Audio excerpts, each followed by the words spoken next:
cribbing. Oh, that's me.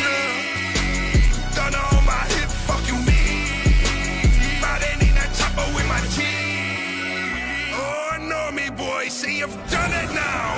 You are fucked. That's for the theme of my eyes grow. Sipping hella lean, smoking hydro. When I hit the reef, turning tidal. Gary is my shadow, bitch, he go wherever I go. Gary hit him with the. Gary hit him with the. Gary hit him with the. I'm a stone-faced killer like my motherfucking house is. Diamonds hit that do-si-do and smack you where your mouth is. Heard they want a solo, I can't do that till we out this. Grab my clarinet and smoke them up his by the ounces. My tweet the finger flash, rub it on. I'm addicted to this cash, I want it all. Let the chopper blow his brad, bend him over, set relax. Put some lead up in his ass, still hetero. You know the crab like money. Know the spines like fun. Know the store keeps shining. Know the squid likes guns. What we all got in common when the shit's said and done is a dead fucking road cheddar city that we run. That's for the theme of my eyes grow. Sipping hella lean, smoking hydro.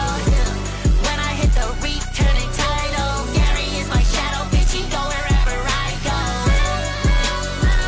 Gary hit him with the. Gary hit him with the. Gary hit him with the.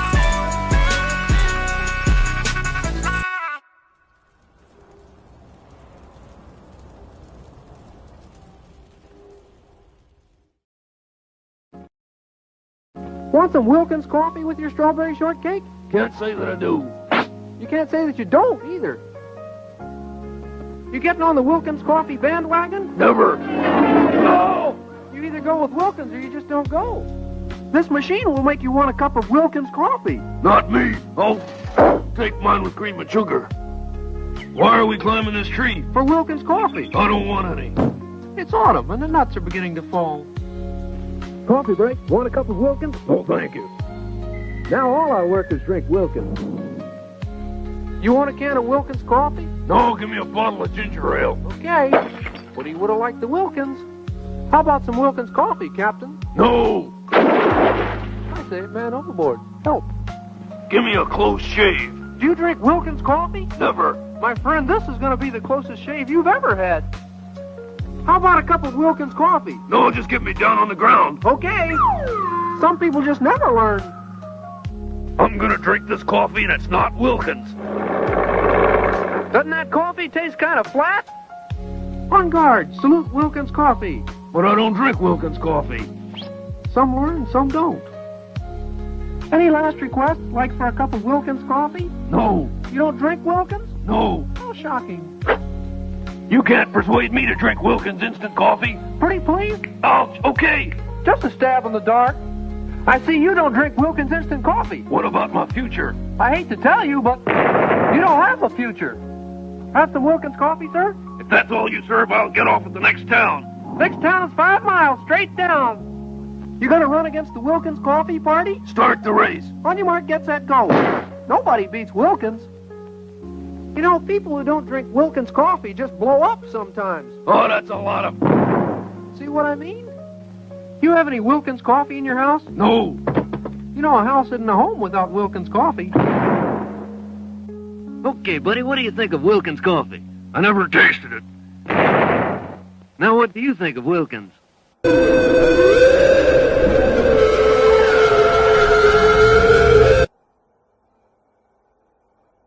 Give me some party line coffee. How about some Wilkins, comrade? That's capitalist coffee, you traitor. Send 2 pounds to the back door.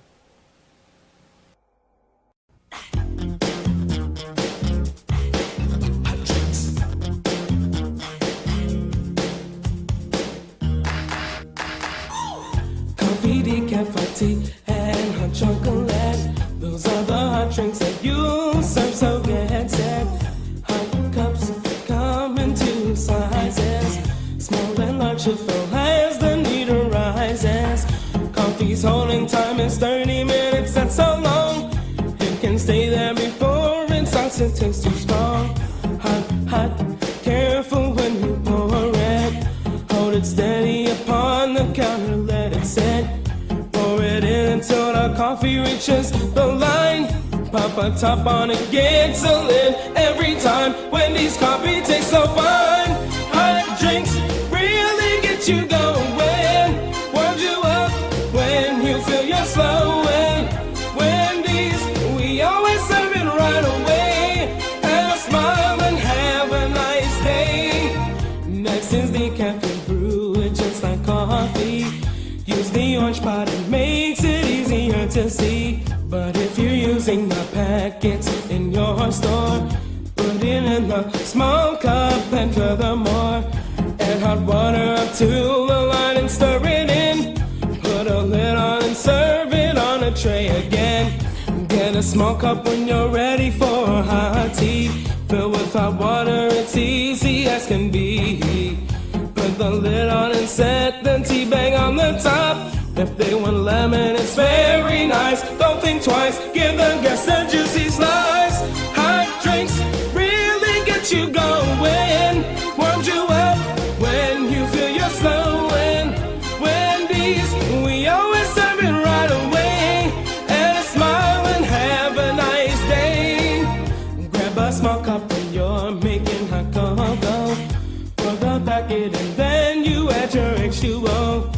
Use a clean spoon and stir it till it's all mixed up. Toss the spoon out and put the lid on the cup. Things are really looking up. Hot drinks really get you going. Warms you up when you feel you're slowing. Wendy's, we always serve it right away. And a smile and have a nice day. Nice day.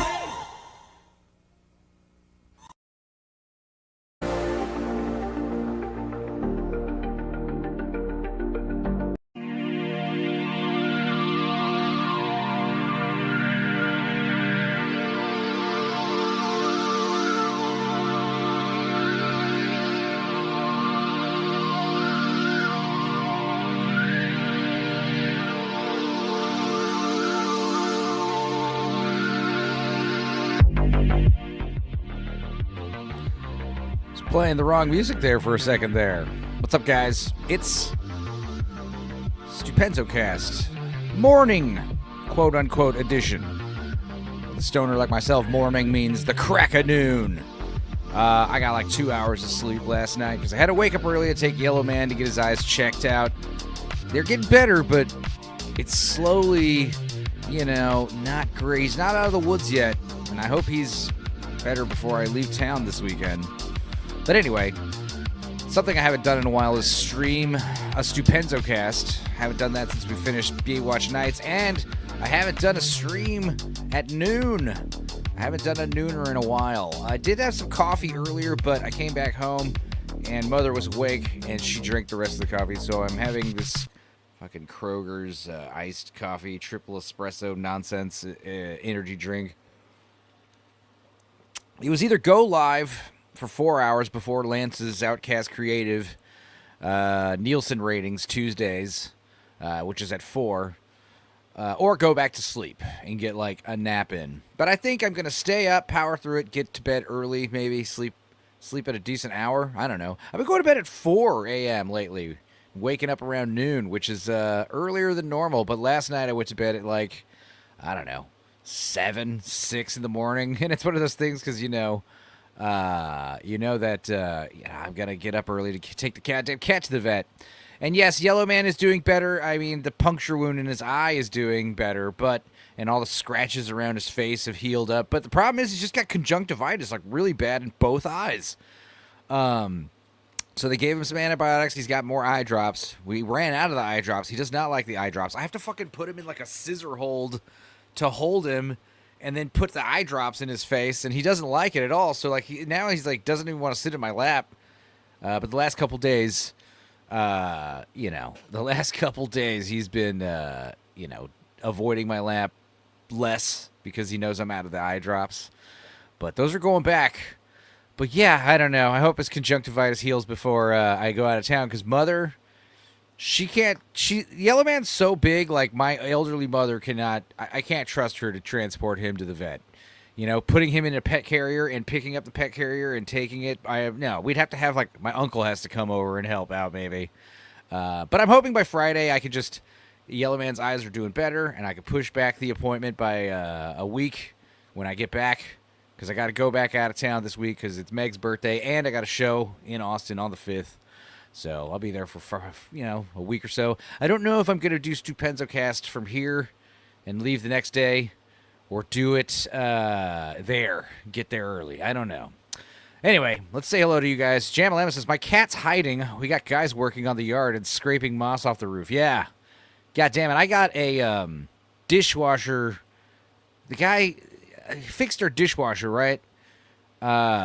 Dishwasher's panel will stop working. So this guy ordered an old part because our dishwasher's 20 years old. It still kicks ass. And the little start button wasn't working anymore. So he found the panel, the electronic panel that goes on top. It's a different color, whatever. Puts it in. I think we ran the washer a dozen times, and now a bunch of those buttons aren't working on the new part. And the guy came and he's like, all right, and he can't find that part again.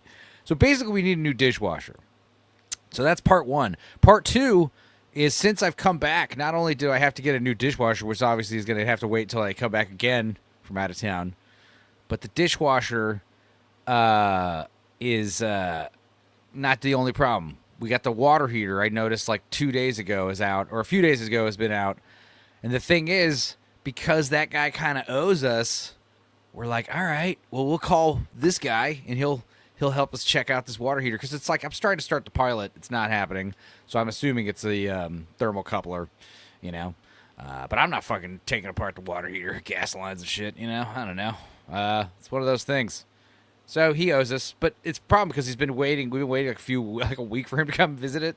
So I haven't had a hot shower in a while. I've had a few cold showers. But yeah, I'm one of those guys. I like to take a shower every day, so it sucks. But anyway, let's just get these guys in here first. Blue Collar, Dukas, how are you? Sorry. I didn't see you said 10 minutes ago. I thought you said right now, so I was... No, yeah, I said 20 minutes, but 10 minutes is an intro. So you came in about right at time. Gotcha. Same with you, Dudicus. Yeah. Hi, you guys. Yeah, man. That fucking South Park game is legendary. I was at the scene with the new kid was his Which parents game? having sex. Stick of Truth. The first, where his dad's balls miss him, and his parents are having sex. Yeah, I forgot I have that game, and I've beaten it a few times, but I should play it again because it's fun. I never played the Fractured Butthole. Butthole. Well, that's what you saying with these digital sales, dude. Both games are on sale for fucking $9. That's $4.50 a game. So once I'm done with Stick of Truth, I'll play Fractured Butthole. I haven't fired it up yet, but I have. I still need to do an OBS stream, and I do have Steam, and I use it for Jackbox. But on summer Steam event, I did buy Alien Isolation and that fucking ghosts putting things in a crate game that Leon was playing for a while with Cinevere and them. Yeah, same. Alien Isolation was on sale for fucking $6. For $6, I'll buy I got both shit. of those games for $15. I was like, what? But I want to fire up Alien Isolation at some point. Maybe we'll do that in October. I'll start playing some spooky Alien Isolation games, or maybe this month before October, September. That seems like a good time. That's what said me. For me, with the PS5, it's literally just one button on control. You press share and it goes right to YouTube. That's why I keep doing it because it's one button to go fucking live. Why not keep doing it? Right, exactly. What else? Dudicus, you got work today? Yes, I do. Oh, well, maybe you'll have another liquor story. Maybe I will. Liquor store stories. Well, that's cool. How was your stream last night? Did you beat Kingdom Hearts already? No. You got frustrated with it. I have beaten the first game, but I moved on to the second pretty quick, and then I just I'm like, I need to take a break from this game. Yeah, because it's getting you're getting your ass kicked, or it's just boring, or it's just monotonous. It's just kind of repetitive at this point. The gameplay style has changed a bit, but it's not enough to be I need to palate cleanse with some other game because I haven't played anything besides Kingdom Hearts and So you're saying Kingdom Hearts 1 was fine, but once you started playing part 2, you're like, all right, I should have played a second game. You're just tired. You're just over it. I should have put a buffer in there. So it seems like the fans want Kingdom Hearts. Is that incorrect? Some of them do. Argo and Blue, I guess, doesn't, or maybe that's a bit. I'm not sure. Well, I heard that you also. I have a picture here, actually, that I saw that I thought was pretty needed to be expanded upon. Where was it? Oh, right. It's our buddy Creamage. What did he send? Damn it! I can't really just share. Can I just open this? Ah, yes. Okay, I can share this. This is smart. I'm smart. I'm figuring it out.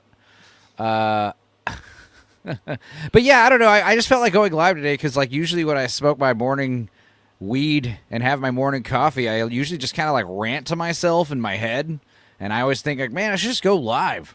But I rarely do. Also, lately I've been waking up at like 4 p.m., 5 p.m. Everyone starts streaming. I know Leon's probably gonna stream in like 45 minutes.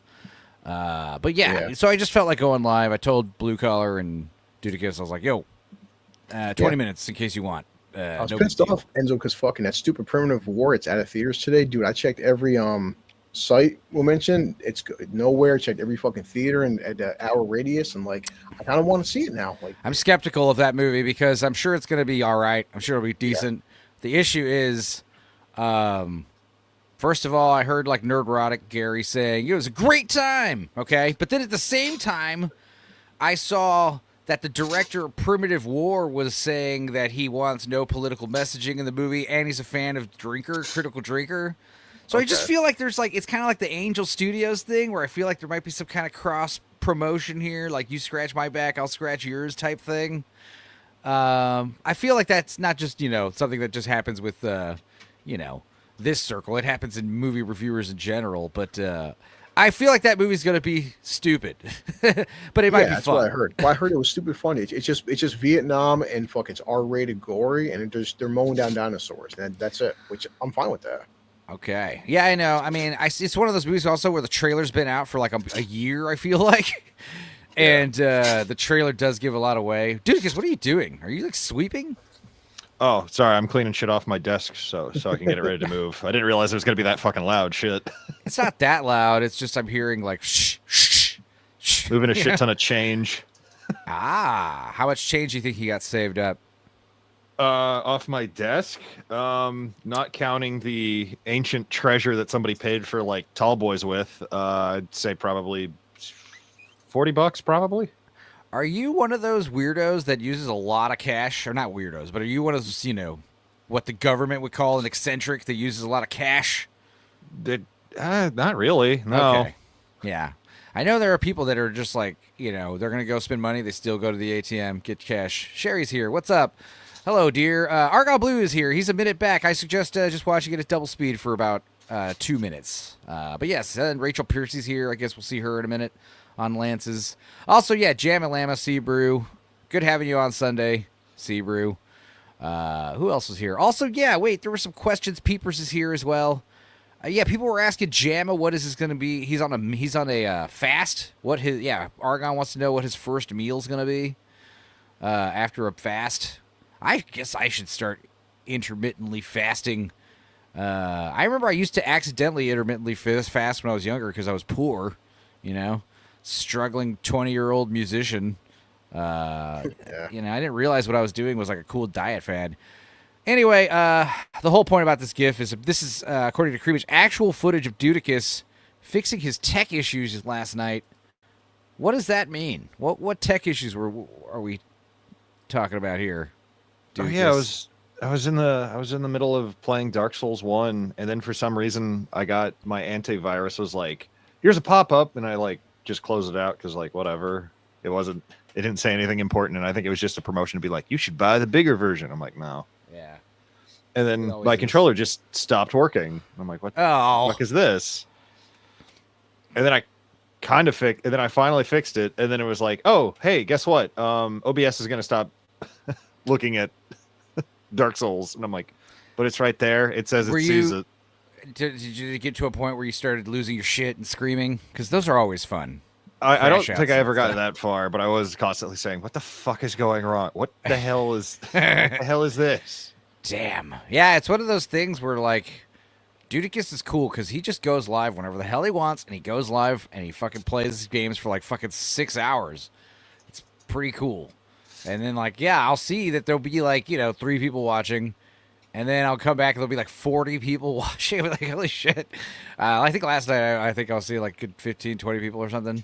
But, it's just some guy playing Kingdom Hearts. It's hilarious. The internet's a weird place, man. Sure is. Yeah. Little Miss Anonymous says he went mute. Is that talking about you? Your mic stopped working too?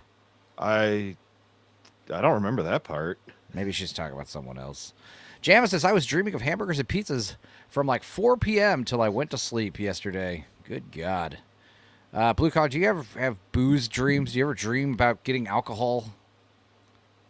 No. Good. That's a good thing. It's always readily available to me. That's why. Yeah. Okay. Well, Leon did share a new video called Xbox's Outrageous Illegal Immigrant Simulator Sparks Backlash. Oh, I just heard about this. I don't know what it is, but I am perturbed to see the video's 48 minutes long. I was thinking like, oh, maybe we will. But yeah, let's just get the rundown because this is one thing where I'm like checking. Every once in a while, I'll check Leon's Discord and be like notification because I'm one of those eccentrics where it's like, God damn it, I hate having notifications. So Discord really bothers me. Because I realize there's just 2 or 3 servers that I just gonna keep clearing out, but like so many servers have like you have 9,000 notifications in Discord. I hate seeing those red numbers, but I'll go into Leon's little Discord and I was like, oh, a new video, huh? Run it up, he says, and I'll click it. And today I'm like, say what? What is this? So what have you heard about this, Dudicus? All I heard is that I don't know. I don't know much about the game itself, but they apparently had a whole thing at GamesCon, and the lady just spent the whole time complaining about like their funding getting cut and having to look for alternate sources, and they don't even bother showing the trailer for the game because she used up all the time complaining. Awesome. Jesus. That's pretty fun. It's like, listen, I get it. We all have struggles, but like, we're here for a reason. This is why you take questions after the presentation or whatever the hell. I don't think there were questions. I think she just kept talking. Boosh says, I want to make a coyote game where your character has to sneak children across the border, but you have to make choices along the way and abandon some. Like a U-Haul isn't conspicuous, but semi-fits more. Yeah. I mean, there's a market. There's a market for it. Yeah. I mute those channels. I only pay attention to like 3 Discord servers exactly. Good job. It's also who funded the game apparently is an issue. An illegal migrant simulator game in 2025, bro. What are we doing? Welcome back to Words Paradise. I'm your host, Leon Idol. And yeah, I watched Gamescom day 1. I was very disappointed with it. I did not watch day 2, where it turns out at the Indie Showcase. I feel like Leon's here with us. I'm very happy now. It always feels like that. It would be marketed as an escape from an authoritarian regime. Yeah. It's a good idea, Poosh, honestly. And honestly, you could win everyone over because like it starts out where you're a coyote smuggling children, but then like I don't know.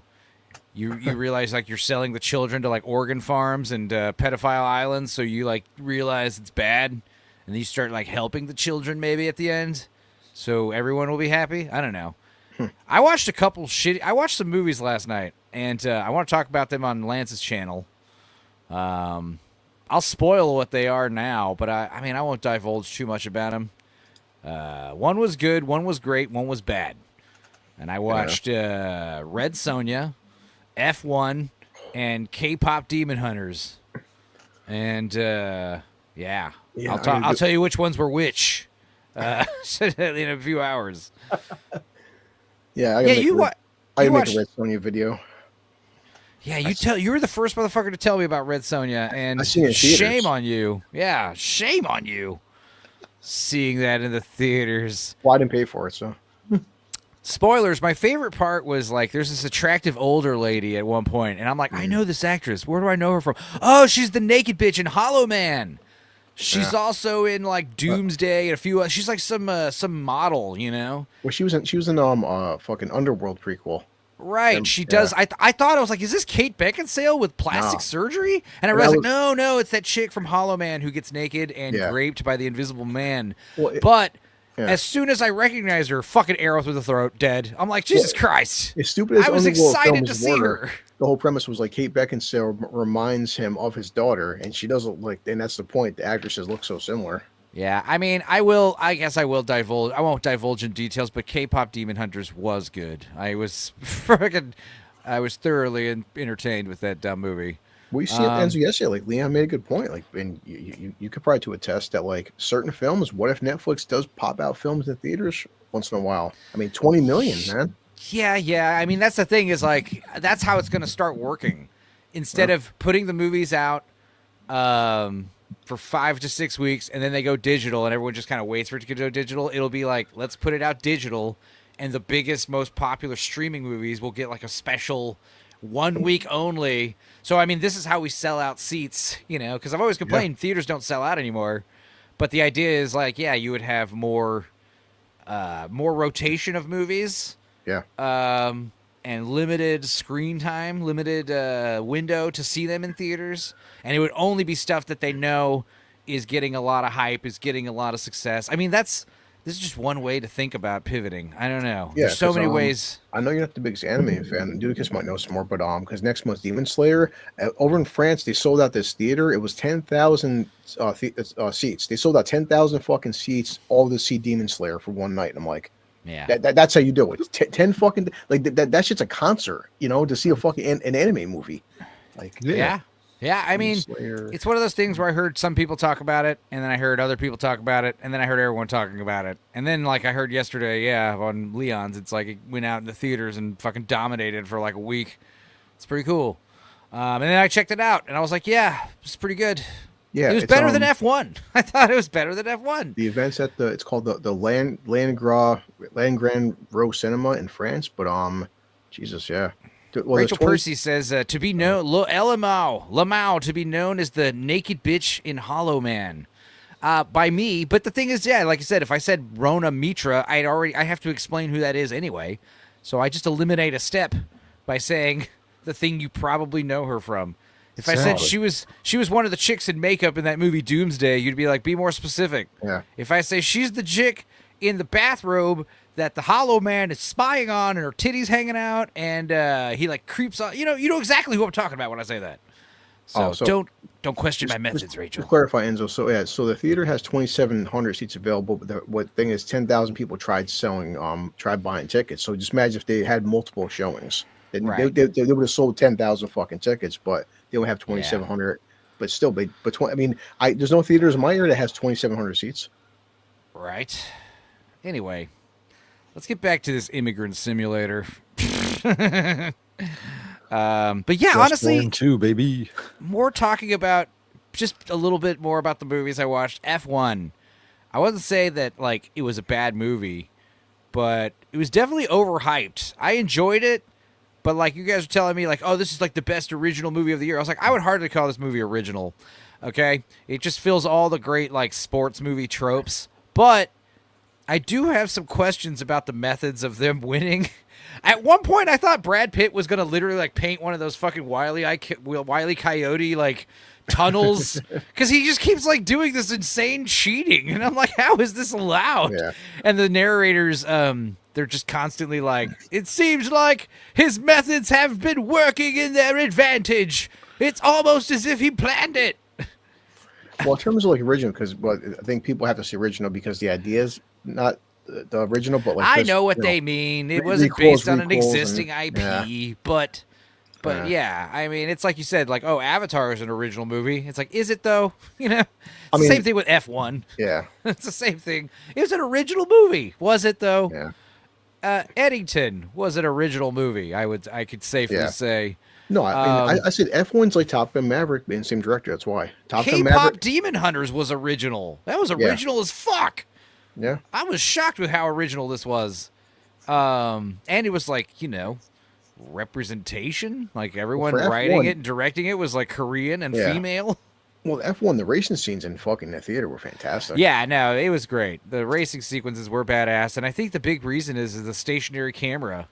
I think Chris Nolan kind of brought that back with Interstellar. Because Interstellar, the whole point is you never see like exterior shots of the spaceship. It's always like a camera mounted on the ship looking outward, you know. And a lot of those shots in F1 work because not only does it put you in the fucking driver's seat, you know, and makes you feel the velocity, but it also makes it easier to like use computer special effects to put like Brad Pitt in to replace the actual stunt driver or whatever. Yeah. Assuming that's what they did. So yeah. Yeah, I mean, we hit that point where it's like, well, Top Gun 2. I don't think Top Gun 2 is not a great film, but for 2024, it was one of the best movies of the year because look. That was the other thing. It's basically Top Gun 3. It's another. It's basically, you know, because I get it. The guy who made Top Gun 2. Yeah, I will not stand for this F1 slander. I'm not even saying it was bad. It was a good movie. It was good, but people were like, "It's excellent." I was like, "Yeah." I mean, because so far 2025 ends. What have we gotten? Minecraft. We've gotten fucking Lilo and Stitch. Jurassic Park. Yeah. I thought F1 was fun. It was great. I wouldn't like nominate it for Best Picture. I would definitely nominate it for Best Sound. Best sound design was fucking amazing. Yeah. Oh my god. Yo, what up, Gord King? Hey. Speaking of, see, as soon as you slander F1, he pops up like a genie. I've slandered. Did you slander F1? I didn't slander it. I just said it was great. Blasphemy. It wasn't great. It wasn't excellent. It was good. I enjoyed it a lot, but I feel like it was a little overhyped. But the whole joke was like people saying it was like the best original movie, and I was like, it was hardly original. But at the same time, I mean, I think it's a good movie. I agree. It's not a great movie. I had issues with the constant cheating. The cheating Brad Pitt's doing constantly. I was like, how is this allowed? I'll be honest. I don't mind that at all because I think that's F1 racing, and I think okay. I like that. I don't know much about F1 racing, so I don't know if any of this stuff is technically allowed or what. I only got annoyed with the F1 coverage when people started trying to say it was as good as something like Rush or 4v Ferrari. I'm like, okay, calm down. No, calm down. It's not that good, but it's good. Right. I like it. I think it's a good movie that has Gord been on since last year. Yeah, when was the last time you've been on the show? I know you've been available to late night stuff for a while.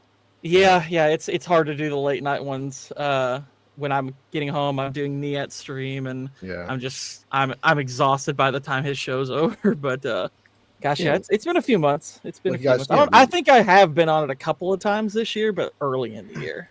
Right. Well, it's always good to have you. How you been? What have you been watching? Oh, good. Well, I'm currently editing our War of the Worlds watch through. Me, Whitey, Goodwin, and Nadia. She popped in about 20 minutes in or so. But Whitey and I are trying to start this thing where every 3, 4, 5 weeks we do a watch party with people, and we're calling it the Crown and Bear.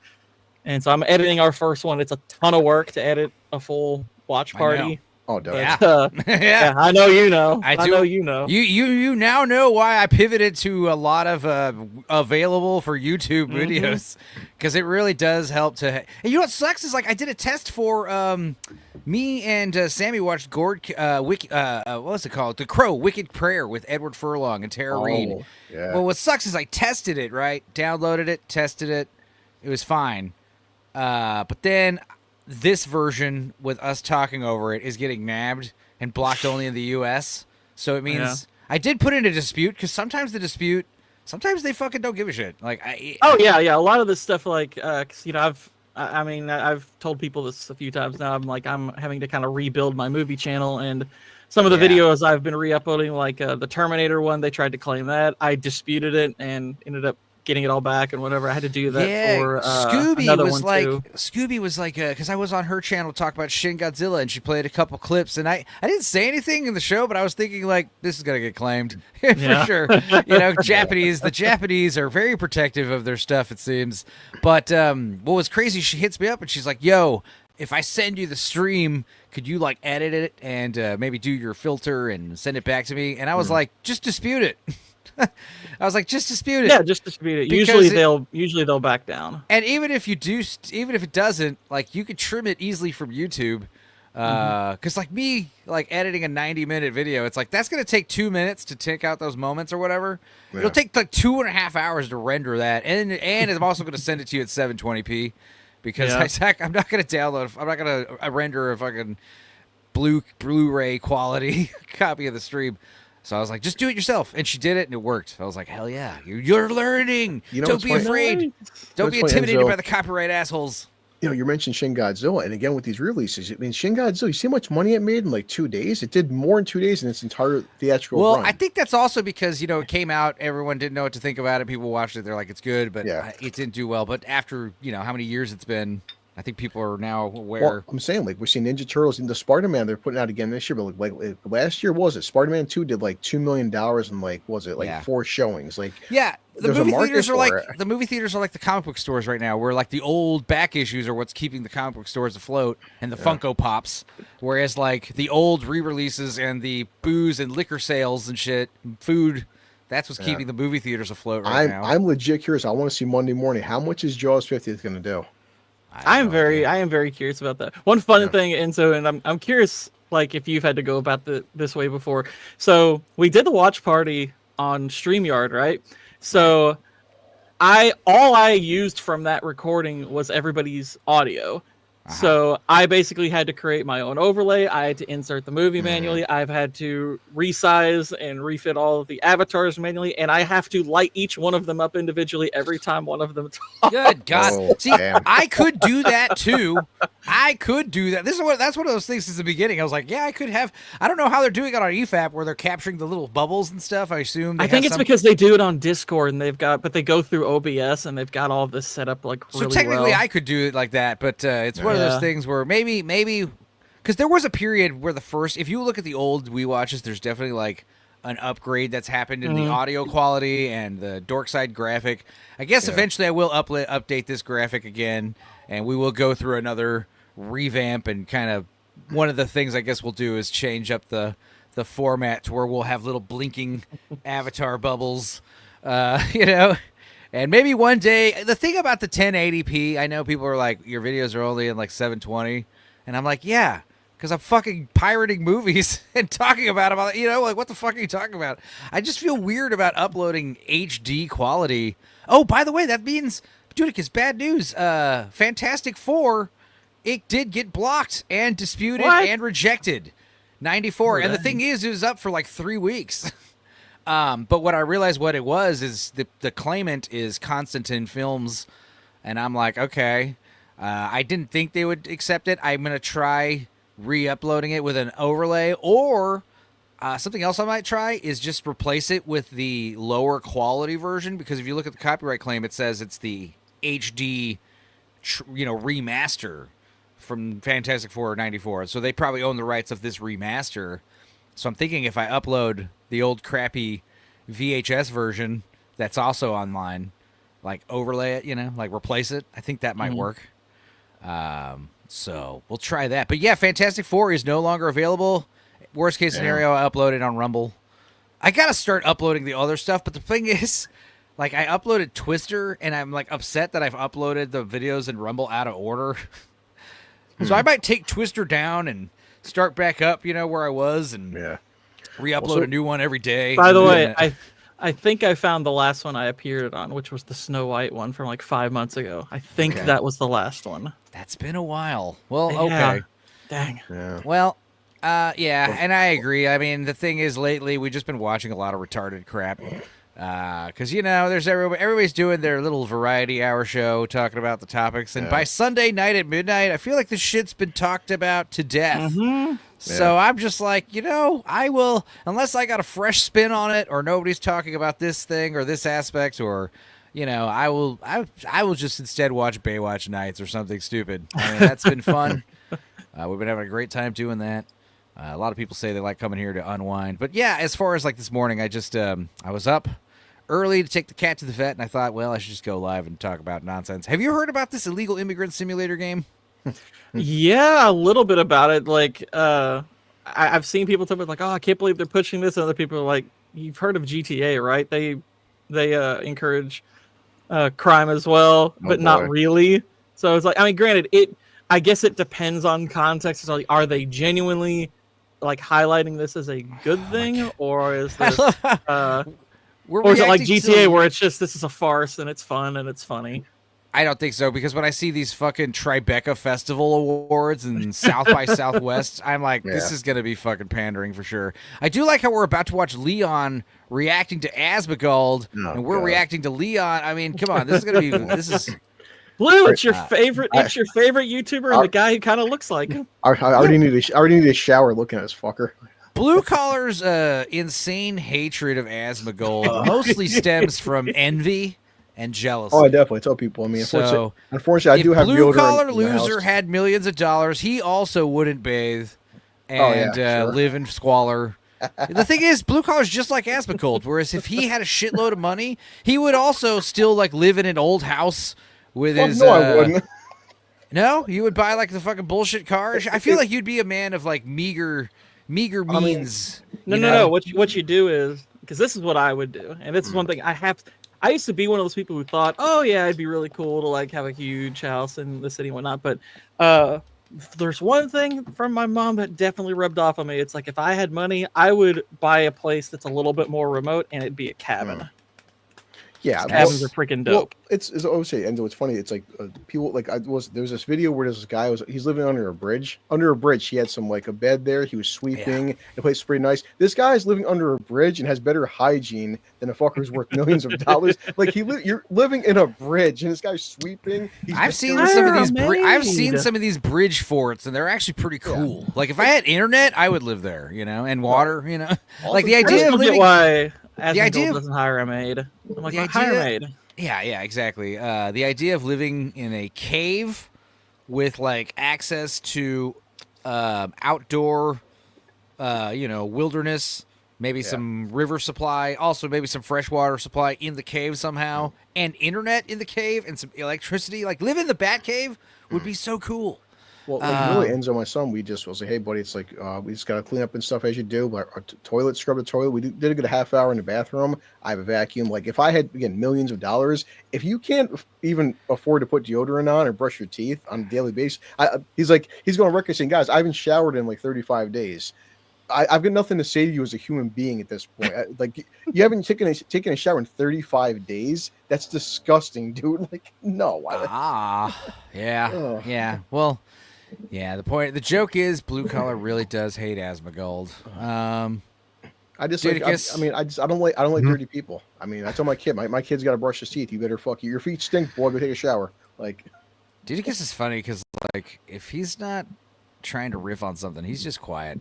Do you watch Asmongold videos or anything like that? I occasionally get clips, but I have no real love or hate for the man. Like what? I don't really know anything about Dudicus, and I stream with the guy regularly, like for a year and change. What kind of shit do you watch on YouTube? I don't know. It's kind of all over the place. It's a lot of it's just usually kind of other people playing video games, but occasionally movie reviews. I usually just try to watch people that I find funny. That's about it. Same. And then eventually I fall into wormholes of like, hey, let's watch all these police body cams and court cams. That's what I've said before. Like, I don't care if you're talking about fucking movies or hardware or food, whatever. I don't care what you're talking about. As long if you're funny, that's why Chef John's like my favorite, like the Food Wishes guy. That's why my favorite cooking YouTube channel, because he's funny. Food Wishes, Chef John. You usually only just see his hands, and he's like, hey, welcome to foodwishes.com. He's got that weird way of talking. He plays the Red Letter Media music, the piano. He's a weird guy. Boosh says, I only shower twice a week because these medical devices are expensive as fuck and peel off if they get too wet. I wash my hair and underarms every day. What's funny is, as much as I love movies and listening to movie-related stuff, I don't think I've ever watched a Red Letter Media video all the way through. Yeah. He did a recent one where he was like defending Mr. Plinkett is like defending Acolyte. It's just wacky world. I was hearing Drinker Neurotic. Well, we're on camera talking about Red Letter Media, and I don't know much of them. But I guess they've been up and down. Now they're kind of like trying to stay relevant again, and they're. No, they're still super relevant. The idea, they're huge. They're massive, and they do best of the worst, and Mr. Plinkett's half in the bag reviews, and, they do a bunch of videos. But the thing is, like, it's just like that guy, your boy Zach, Comics Matter. It's like you were, like, at the forefront of this. Like, your boy Zach was like at the forefront of this whole like woke culture war in comic books, and a lot of the words, a lot of the phrases that are like in this like anti-woke culture war movement that we see right now, a lot of the echo chamber catchphrases, he coined those like in 2015-16. And the thing is, you hear he's in a phase now where he hates this shit. Like he hates this whole like this review culture. It's like Kurt Cobain blowing his head off because he feels responsible for like this commercialization of grunge music. Like this idea that you like contributed to this like this negative man baby sphere of people like crying about Disney movies and comic books and shit. His problem is like the idea is like people don't want to enjoy things anymore, and it's gone too hardcore. The Red Letter Media guys are kind of doing the same thing, where like this whole like they were like the first of these like YouTube armchair movie critics, you know, who are like hyper analyzing these plot holes and these these problems with these movies, specifically the Star Wars prequels. Those things were like the first viral movie review, you know. They were hilarious, you know, and I saw those years ago. But yeah, like the idea is now they look at what was it? They sampled I think some of our buddies were sampled in that video too. I don't know much about them. I just know that from what I heard that like I guess their fan base feels like they're doing a 180. I don't know. Yeah, I don't. Or maybe it feels like I kind of wonder if maybe they're trying to just say, well, there's a whole lot of people doing this thing we started, and we don't know if we can keep, because these movements tend to evolve, and eventually people come along who are a lot better at it than you are. So it's like, okay, maybe we should pivot to the other side. Because to me, the bad reaction to like something like objective criticism where you're going over plot holes and something like that, the negative to that would be come out and saying, well, you all just don't want to enjoy anything. And I'm like, that's such a gay reaction to criticism. You just don't. And I'm like, well, no, that has nothing to do with it. Now, granted, there are those people out there, don't get me wrong, who are just like, I'm just going to crap on everything because that's fun and that gets clicks or whatever. It's like, and that's it gets clicks too, and that's the thing is like it's the point about the Star Wars stuff was there was a period of time where, you know, and with the Marvel stuff and even at first when it first starts happening, it's like pretty funny. And it's fun to talk about. It's fun to like shit on it. But after a while, it's like it's not fun anymore. And this idea of like, oh, the next movie came out and it's garbage. And it's like, all right, dude. It's kind of like when Stan Marsh became like a cynical asshole, you know, and he just can't enjoy anything. You don't want to be that guy. But like, I don't really see too many of those caricatures around. But they're out there. And that's the thing is like I've been saying like lately, it's not just... Like, even if the movie is decent, you know, like, they can't find a reason to criticize it, we'll call it mid. You know, if we can't find a reason to say it was bad, we'll just call it a flop. Like, we'll say it wasn't successful, and we'll shit on it that way. We'll hyperanalyze. If we can't obsess about plot holes, we'll obsess about box office. I hate talking about box office and budget. I really do, because it's like I am not a Hollywood accountant. I really don't care about their bottom line, because like plenty of bad movies make a shitload of money, and plenty of great movies are fucking bombs. Like, what were some really good flops that I liked? You know, like there's a few. I should just Underwater was a flop, and I really like that movie. Yeah, I didn't even see that one until a while after it had come out. Yeah, I saw that maybe 2 years ago, and it came out in 2020. I was like, wow, this is actually a really cool flick, and didn't do squat. What's one thing I noticed the longer I've been on here, Enzo and Zagor, Dudicus is not on as much, but like people, they're just weird kind of like with YouTube, like almost you're competing with people. Like Dark Hour just tweeted out, "Hey guys, I'm at 17K. Good. I hope Russ hits 100 fucking K." I'm not on here to like try to compete with people. I told people even on Drinker's channel, like, hey, like do you want more subs? I'm like, no, I mean if I do, cool, but it's not my goal to like try to beat anybody's sub count. It doesn't bother me. But yeah, also I've had this discussion with Dark Hour, how like the sub count, I don't even believe in sub counts anymore. Like I you know, like I just like, because like who was it, like EVS, he's talking about it a lot, where like, you know, he's got this you know, it's like about a percentage of like who's watching your stuff and all that stuff.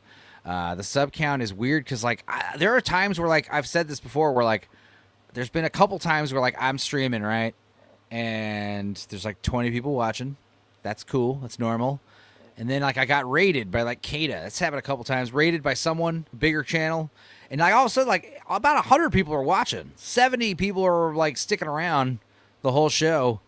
And that's great. I appreciate it. But I definitely don't notice a huge uptick in the chat, you know? You would think, you know, I don't know. I know a lot of people don't participate in the chat when they watch these. But my whole theory is like if I'm not going to participate in the chat, why am I watching this live? I will just save it for later and watch it at double speed, you know? But I don't know. It's just I just don't really worry. Like the thing is the bean counting. I don't care about the numbers. Yeah. We got 13 people watching right now. I would still be doing this if 2 people were watching right now. You know? No, yeah, that's what it ends. Whether 13 people or 10,000 people, it truly. I'd like if you're on Gord, I just want to talk to you guys. The numbers don't mean shit to me. I mean, it's cool, but it's not my main focus. Yeah, so like bean counting people's like subscription and video numbers and YouTube is weird, and bean counting movie box office and budget is also just equally strange because it makes no really effect to me. Obviously, we want movies to do better and we want movies to make money, but that's the thing is like I know a lot of people talk about like the movies this summer not doing great. Like people, we talked about this on Sunday where like, you know, take this James Gunn Defenders, you know, Superman actually sold way less tickets and made less money. Therefore, Man of Steel's a better movie. I'm like, no. Second of all, all movies across the board are, you know, not, you know, doing. I hate to break it to most people, but most movies that cross $1 billion are mediocre at best. Yeah, that's the other thing. Like, we're talking about flops. Like, you know, Blade Runner and Fight Club was technically a flop. It's a Wonderful Life, Shawshank Redemption, Scott Pilgrim was a flop. Citizen Kane. Yeah. Here's something that's funny. Donnie Darko was a flop. Now, what's interesting about Donnie Darko was I remember hearing about Donnie Darko. I was a huge Paul Thomas Anderson fan. You know, after Boogie Nights came out, I was like hooked. And when Magnolia came out, I was like, this guy is fucking amazing. And I found out he was like, you know, I saw Boogie Nights. That shit blew my mind. I found out the guy was 27. I was like, what the hell? Yeah, so Magnolia came out. That was great. I watched Hard 8. I had it on DVD. And I remember hearing about, I think sometime whenever that came out, Donnie Darko, I guess this would have been in between Magnolia and Boogie Nights. He had said that, hey, go watch Donnie Darko. That was a good movie. And I was like, what's this Donnie Darko movie? I have no idea what it is. And then one day it was just like at the video store. I was like, oh. It was like months later, a year later or something. So yeah, I didn't even know, you know, it existed until it was there. And I checked it out and it was awesome. But the thing is, Donnie Darko, I do love that movie. Yeah. It's got a great soundtrack. It's a great debut. Obviously, Steve, what's his name? Richard Kelly, director, writer. He kind of proved himself to be kind of a hack. Because his follow-up movies were not great. I had a roommate whose favorite movie was Southland Tales, and I was like, what? So like when he shat on Avatar and saying that James Cameron was a hack, I'm not excited about Avatar. When he shat on Forrest Gump, you know, I mean, I hear people like Leon has a lot of takes like that. He doesn't like Forrest Gump, but at least he doesn't tell me his favorite movie is Southland Tales. You know, so I'm like, you know, because like Leon likes some good movies. He likes Army of Darkness and like what are his favorite? You know, so it's like, but Southland Tales. And I rewatched it. We were talking recently. The Fugitive last night, and he has a great affection for that movie, like I do. Even though, I know, like I mean, we were talking about last Everyone night. loves The Fugitive. It's like objectively speaking, it's like a 7.5 out of 10. But it's my comfort movie. I've watched it so many times. That's why if someone's like, where would you rank The Fugitive? I'd be like, personally, it's in my top 5, but not for greatest movies, just for movies I like. Now, I do have to give Southland some credit because I did rewatch it recently, and it's like, holy shit, this movie is aged very well. Like, it's borderline prophetic, a lot of stuff going on in that movie. So I do have to give it points for that. But the point about Donnie Darko was a huge success, but it started this pretentious trend of, like... not explaining the fucking mechanics of your movie, you know, your sci-fi shit, not explaining it, just leave it vague. The idea is it only makes sense to the director's head. Like that was cool when Richard Kelly did it that one time for Donnie Darko.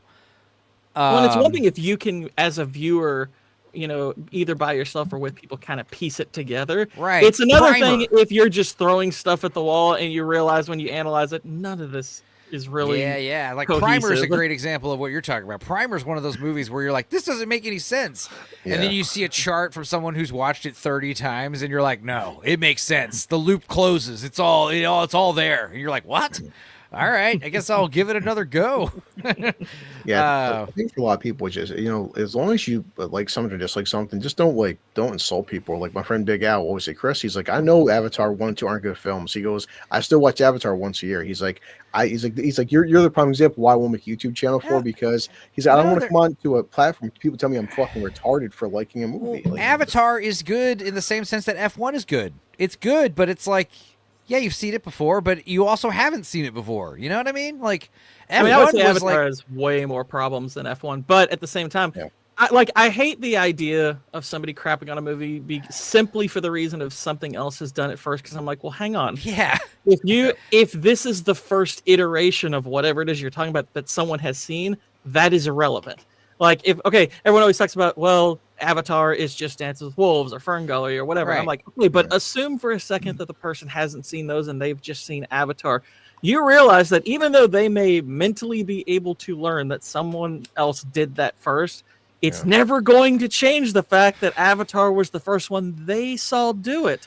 So that's the one they're probably going to lean towards. Like, my dislike of Avatar has nothing to do with the others did it first thing. I just think, it's nonsense, and I think a lot of the dialogue is pretty cringe. But it has some merits to it. I mean, I've watched it more than one time. It's like, I don't hate watching the first or even the second Avatar. I'm just like, these are pretty bad. These are pretty dumb. But they're pretty entertaining for dumb movies. Argon says He-Man and the Masters of the Universe is a great film. We did do a wee watch of that, I think, in 2023 or 2024. We went on a Dolph Lundgren kick in 2023 where we watched Masters of the Universe. We watched Universal Soldier. We watched Showdown in Little Tokyo. And there's a couple more. Oh, I Come in Peace. We watched a bunch of Dolph Lundgren movies at a point. But yeah, check out that one. I think Dark Hour was on that with us. Were you on that one too? No, my cousin was. Okay. Megalodon's here for $1.99. Says good morning, all. Good morning, Megan. You don't need to send everyone. money, dear. Also, every film has an audience, like K-pop, for example, right? I'm watching K-pop. You You know what? I'm like, it's not targeted towards me. I don't like as much music, but I respected what it's for. And even Gord's like, the Minecraft I think is terrible. But I'm watching thinking, you know what? They know their audience. This is why I did 900 million for. I didn't hate Minecraft. I'm like, it's a shit film, but they know. I mean, again, look at the box office. They know their audience is giving them what these guys want. So I'm like, I mean, I won't lie. I genuinely hate them. Let me. I really hate that movie. But I think it just. I mean, if somebody says they like it, I'm like, okay, that's fine. Yeah, I'm like, I genuinely only have contention with people if something bad is called good or vice versa, because then I'm like, okay, now granted, I'm not necessarily mad at them. I'm like, okay, we can have a discussion perhaps, and that would be fun.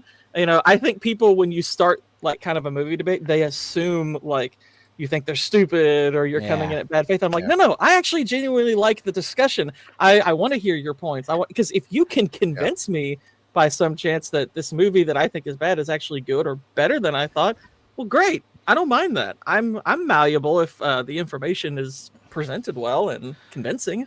Let me play a quick little video for Meg's little super chat. One that won't upset her. I think she'll like this one. It is always important to be mindful. Mindful of this money.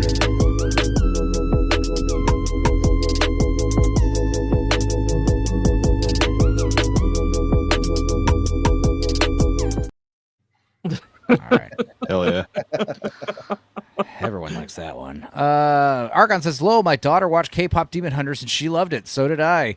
She's ashamed and embarrassed and won't admit it, but she loved that damn show. Yeah, I thought it was cool. Don't a lot of people love it? That's why I watched it last night. I literally texted Meg in the middle of the night. I was like, you got to watch K-pop Demon Hunters and tell me what you think. Because I don't know if she's going to like it or not. I need to know her. She's very finicky. But I first of all, I was shocked to find out it wasn't anime style. It was like 3D Pixar, not even Pixar, the Spider-Man anime. Yeah, Spider-Verse animated style, which I liked because they implemented a lot of these like anime style comedy tropes, you know, with their facial animations and stuff. Like when they have like the boy fever and stuff, like that shit was hilariously animated.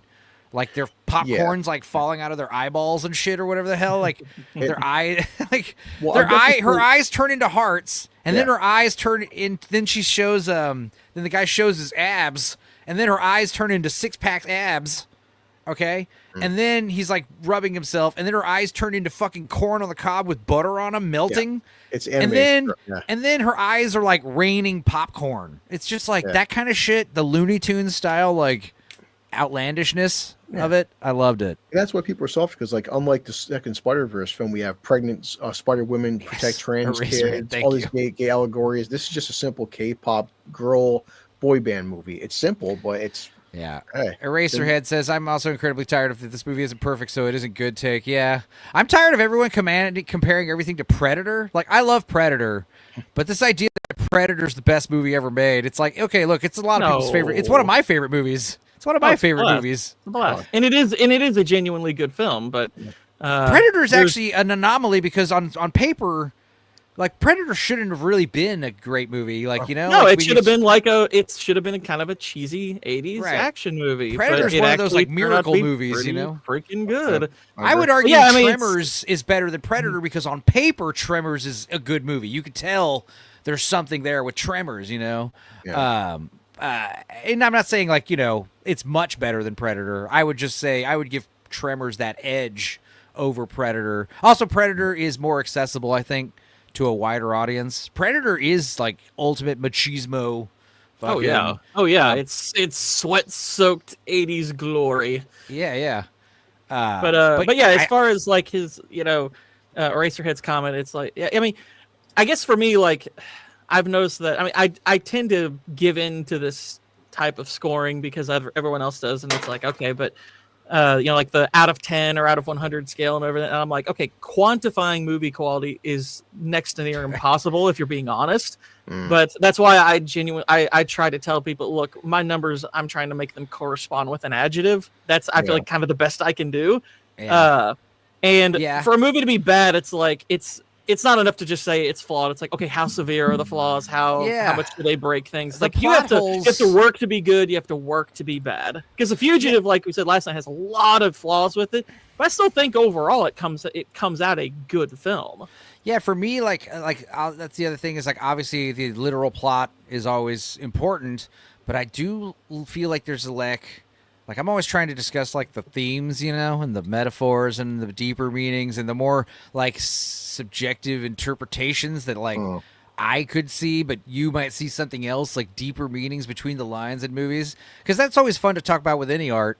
You know, what are they really trying to say? There's plenty of bad movies that have that going for it. Like, what are they really trying to say? As much as I think Interstellar is a bad movie, I would agree with anyone who says, yeah, that movie inspires a lot of discussion. I'm like, yeah, sure.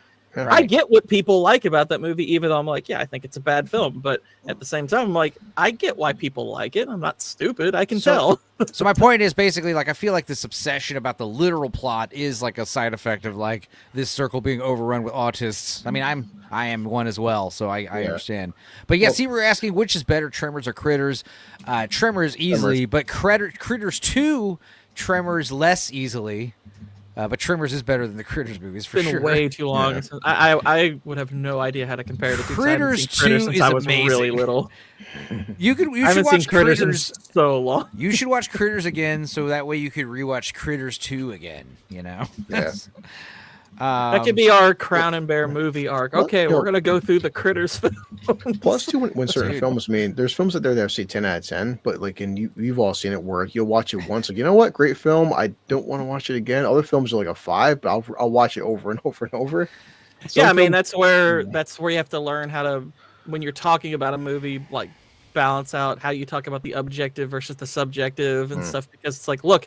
You know, I can look at this movie and tell this is not a great film, but at the same time, I'm going to watch it a lot more than I'm going to watch something like a Citizen Kane or whatever, which is a masterpiece, but I don't particularly love it. Or 2001. Yeah, it's a great film, but it's not a movie I'm going to watch over and over and over again. Whereas this little 5 out of 10 movie, it's a bit more fun to me. So there you go. I'd say right now, like, I will watch Deadpool and Wolverine over Logan again because I know what they. No, I wouldn't do that. I don't want to torture myself like that. I like cameos. Judicus I says, love Logan. I think Logan's like super entertaining though. Judicus thought of doing a video so talking sad. about the adaptations of Wages of Fear. Judicus, good news. I think we're going to watch Sorcerer around Christmas time. Hell yeah. I think it is allowed on YouTube. I'll have to double check. But yeah, that's I told Nick I definitely want to come on his show for one of the Masculine Mondays. I don't know if he has me in mind for anything, but I did tell him if you ever do Sorcerer, if you do Sorcerer without me, you motherfucker. No, that's what I had to tell him. I was like, dude, you should definitely do Sorcerer and have me on. And he seemed like, all right, fuck off. It's kind of what he seemed like. But I definitely do love Sorcerer. It's so badass. It's the best adaptation of the book. I feel like more people need to talk about it, especially Nick for his Masculine Monday movies. That is a very masculine movie that does not get enough credit. I love Harp. That's like been ever since we watched Sorcerer for the William Friedkin stream, I have been like such a fan of that movie. I was like, holy fuck, that movie was badass. I think I literally only saw the poster and then I watched the trailer for it. I'm like, Right. I have to watch whatever the fuck this is. I had heard the soundtrack Right now. too before I saw the movie. Oh, And I was like, this is cool. I love Tangerine Dream, But yeah, it was one of those things where it's like, it's called Sorcerer, and you're like, oh, hell yeah. And you see the cover, it's just a truck on a bridge, and you're like, this seems like there's no sorcerers in it. And there are no sorcerers in it. It was funny because we just watched Sorceress, and there's no sorceress in that movie either. Although there is like magic and shit in it, so I guess that counts. Mm-hmm. But yeah, as far as Sorcerer goes, man, you should do that video, Judicus, or at the very least, we'll do a We Watch for Sorcerer. Because I could only imagine that video just be, yeah, the 1950s movie is pretty good. It's kind of long, but it's, and then gush about Sorcerer and then talk about the Netflix one? the Netflix Yeah. 2024 one, which is hilariously bad. Isn't it French too? Yeah. Yeah. I've never seen Rubber. Looks absolutely ridiculous. Rubber is not a great movie, but it is it's one of the only movies where every frame is a painting. Like you could take out any frame of that movie and frame it and put it on like the wall, and it would be like some kind of like modern art, like photography. It's very well photographed, and it is super weird. Again, I watched that movie when it first came out, and never again. Maybe I should revisit Rubber. I feel like the guy who made Rubber made another movie after that was better. Does anyone remember who made Rubber? I can look it up for you real quick. I'll look it up. Yeah. Quentin Dupieux is his name. Someone like that He wouldn't did make Rubber. Second Act, Deerskin, Yannick. No, I don't know any other movies he's done. He's a French electronic musician. That explains a lot. Okay. Yeah, his filmography is it's a blank. I have no idea. All right. I've not seen anything he's done, and Rubber's the only thing of his I've heard of. I thought it was kind of cute. Yeah, I mean, it is kind of cute. It's a killer tire rolling around. You kind of relate to it. It blows people's heads up. DJ Play Nice is here. Salute to you, my friend. Yeah. What else? Something else. Oh, I've been watching 90 Day Hunt for Love. I don't know if anybody else has been, but Meg, if you're still here, yeah, what the fuck? Tacos and squirts. That is like, what? I can't believe this shit is syndicated on television. Like, it's insane. You guys, 90 Day Fiance, all these trash shows, they are really getting away with a lot of crap that I don't think would have flown on TV back in my day. Did Tangerine Dream do the Keep too? I believe they did, which is Michael Mann. I know they did Near Dark. They did Legend, the superior version of Legend. They did Grand Theft Auto 5. Whenever you're flying, whenever you're doing the flying music or a lot of the the orchestral music that plays during the action sequences and stuff, that's Tangerine Dream. Nice. So, and it was a big deal because they got back together for that movie, for that game. So it's pretty cool. But yeah, and the idea that they're like old geezers now, like fiddling with keyboards and stuff and synths. It's awesome. Anyway, I guess we're 2 minutes into this 48-minute video. I don't think we're going to watch the whole thing, obviously. I know I can't stay for the whole thing, but no. I just kind of want to know more about this game, but after just seeing this whole thing north with the Tribeca Film Festival Awards. I think I've seen enough. I think I know exactly what this game's going to be. I think if they were to allow you to play both sides of the equation, like because I want to play as Ice. Like when I see this, I'm like, can I play as Ice? Like the idea of doing these Great. online games, you know, like with online players. Yes, that would be amazing. Yeah. It's like, what was it, Conker's Bad Fur Day? There was like a multiplayer game where like the little Jew squirrels had to escape fucking Nazi Poland with the teddy bears that are obviously Nazis. And you could play the Nazis who are like in murder holes, like shooting these unarmed pedestrians, like running for their lives. And as the squirrel, you had to run to the gate. If you made it to the tunnel, you lived. And there's like, you know, it was fun. It's hardcore, problematic too, but it was a fun little game. If there's an audience for it, man, like, what if this game came out? What if this game did like $1 billion? Everyone would be like, oh shit, like, yeah, this game. Yeah, I'm just saying, like, for argument's sake, it won't. Oh no, I'm It just, won't. you know, it's given off Dustborn vibes of we have a message and we're going to tell it any way we can. And you're like, oh, you're all terrible storytellers. Reflecting real-world adversities and the resilience of the human spirit, Takes North aims to foster greater empathy and awareness around some of the most crucial global issues of our time. I'm like, okay, yeah, this definitely is it's a walking is in simulator. that ballpark of.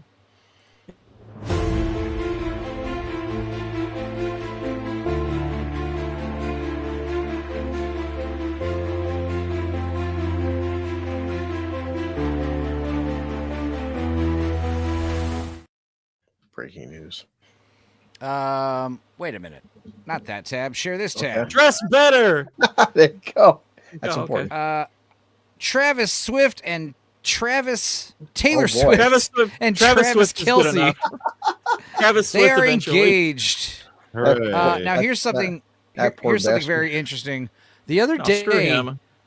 I was I was in Chicago with a band, and the keyboard player said specifically, if the Kansas City Chiefs make it to the Super Bowl and Taylor Swift performs the halftime show, we will all know that all football is rigged. Like, it is all pre-planned for sure. That'll be because there was rumors. I think someone was saying that or Taylor Swift might have slipped something or accidentally hinted at something about halftime Super Bowl show, which is, that's okay. Obviously they planned the halftime show early. That's irregardless. But the idea that if also the Chiefs make it to the Super Bowl as well, that's going to be a lot. Where's my headline? In other important news, I just farted from Eraserhead. Hell yeah. Hell yeah. Breaking news and breaking wind. Lance says, breaking news, it's Gord. Yeah. Yeah. That's right. Yeah, Blue. Is Blue coming on Lance's? Oh, you didn't ask. Say, I mean, I do want to see this new. Jeremy Johns talked about this new Chinese, whatever Naha movie. It's all 3D, and he's like, guys, Disney should be sweating because these foreign markets are making terrific CGI movies. Talking about the one that supposedly made like $2 billion. Yeah, so the Chinese movie, it's like one of the biggest movies of all time. It's from China. Yeah. I heard it's not even that great.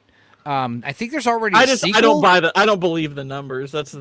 I mean, the numbers are highly sus. Right. But every Chinese person watch movie twice. Yeah, exactly. It's a different market, though. We show you Americans who's inferior. It's a different market, but if you look up the biggest box office grosses in Chinese box office history, this is so astronomically higher than anything else that's come out in the market. You're like, okay, these numbers are getting fudged hard. That's especially since I'm not talking about like even double. This is like triple the next biggest one. I'm like, well, it's also even more suspect the fact that I've only heard it's meh from like the few people. I heard one person say this outright, it sucks. So I haven't heard anyone say it's fucking amazing. You got to go see it. I've been hearing about Korean K-pop Demon Hunters, and I saw it. I mean, literally 1.8 of its 1.9 billion is China. I'm like, really? I do admit, though, really? Like I was telling Gord about that Hindu film with the lion and stuff, the whatever Nas Maha, that was fantastic. But how drunk were you? Oh yeah. No, I was sober. I tell you what, okay. it was just because it was I do like religious films. I do appreciate other cultures, but like it's so hardcore, over the top, disgusting, and gory. I'm like, this is great. It's a kids movie. I was like, like I respect God and Jesus, but if Jesus had a machine gun and Jesus was mowing down Nazis, I'd pay triple to see that. Hey, the Bible's plenty violent. I'm saying. all for adapting. Yes. I mean, gosh, read like the book of Joshua and like some of these sequences where like people are getting like obliterated by massive hailstones. I'm like, I would love to see that on a big screen. That's dope. You want to get audiences, start having guys do biblical stuff. When said like this movie, there's a 10-foot lion. It's like he's just the guy's cutting him in half and ripping out entrails and stuff. And I'm like, holy shit. They have like chicks driving like tent pegs through people's temples, and I'm like, heck yeah, man! Oh, man. Movie that. Let's see here. Hang on a second. More breaking news. Who's this handsome boy? This is coming from my bass player, or actually, he's forwarding a message from Alpha Strike Games in San Marcos, and it says, "Can anyone recognize this guy? He came in and stole 3 commander decks. Any information greatly accepted." Here he is, brown pants, some kind of band shirt, heavy metal, mullet of some kind. 3 commander decks. Is this Magic the Gathering, or what is a commander deck? Yes, I think that's Magic the Gathering. I'm sure they're not cheap, whatever the hell they are. What card game has commander decks? I played Magic a long time ago. Okay, yeah, it's Magic. It has to be Magic the Gathering. It says Serranos. That's what I'm saying. I don't even look stuff up anymore. I just know the chat's going to be on it. Oh, dude, I need a... wait a minute. Is there an echo? No. It's pretty good. Okay. It's because I'm sharing my whole screen. Yeah, Prince of Egypt. That's a good one. Beautifully animated movie. One of the best DreamWorks movies. The problem with the Prince of Egypt is Prince of Egypt was like this huge movie for DreamWorks Animation. They spent all this money and had all their best animators working on it for years. And they had like other people like work on some other bullshit to keep busy as a side project.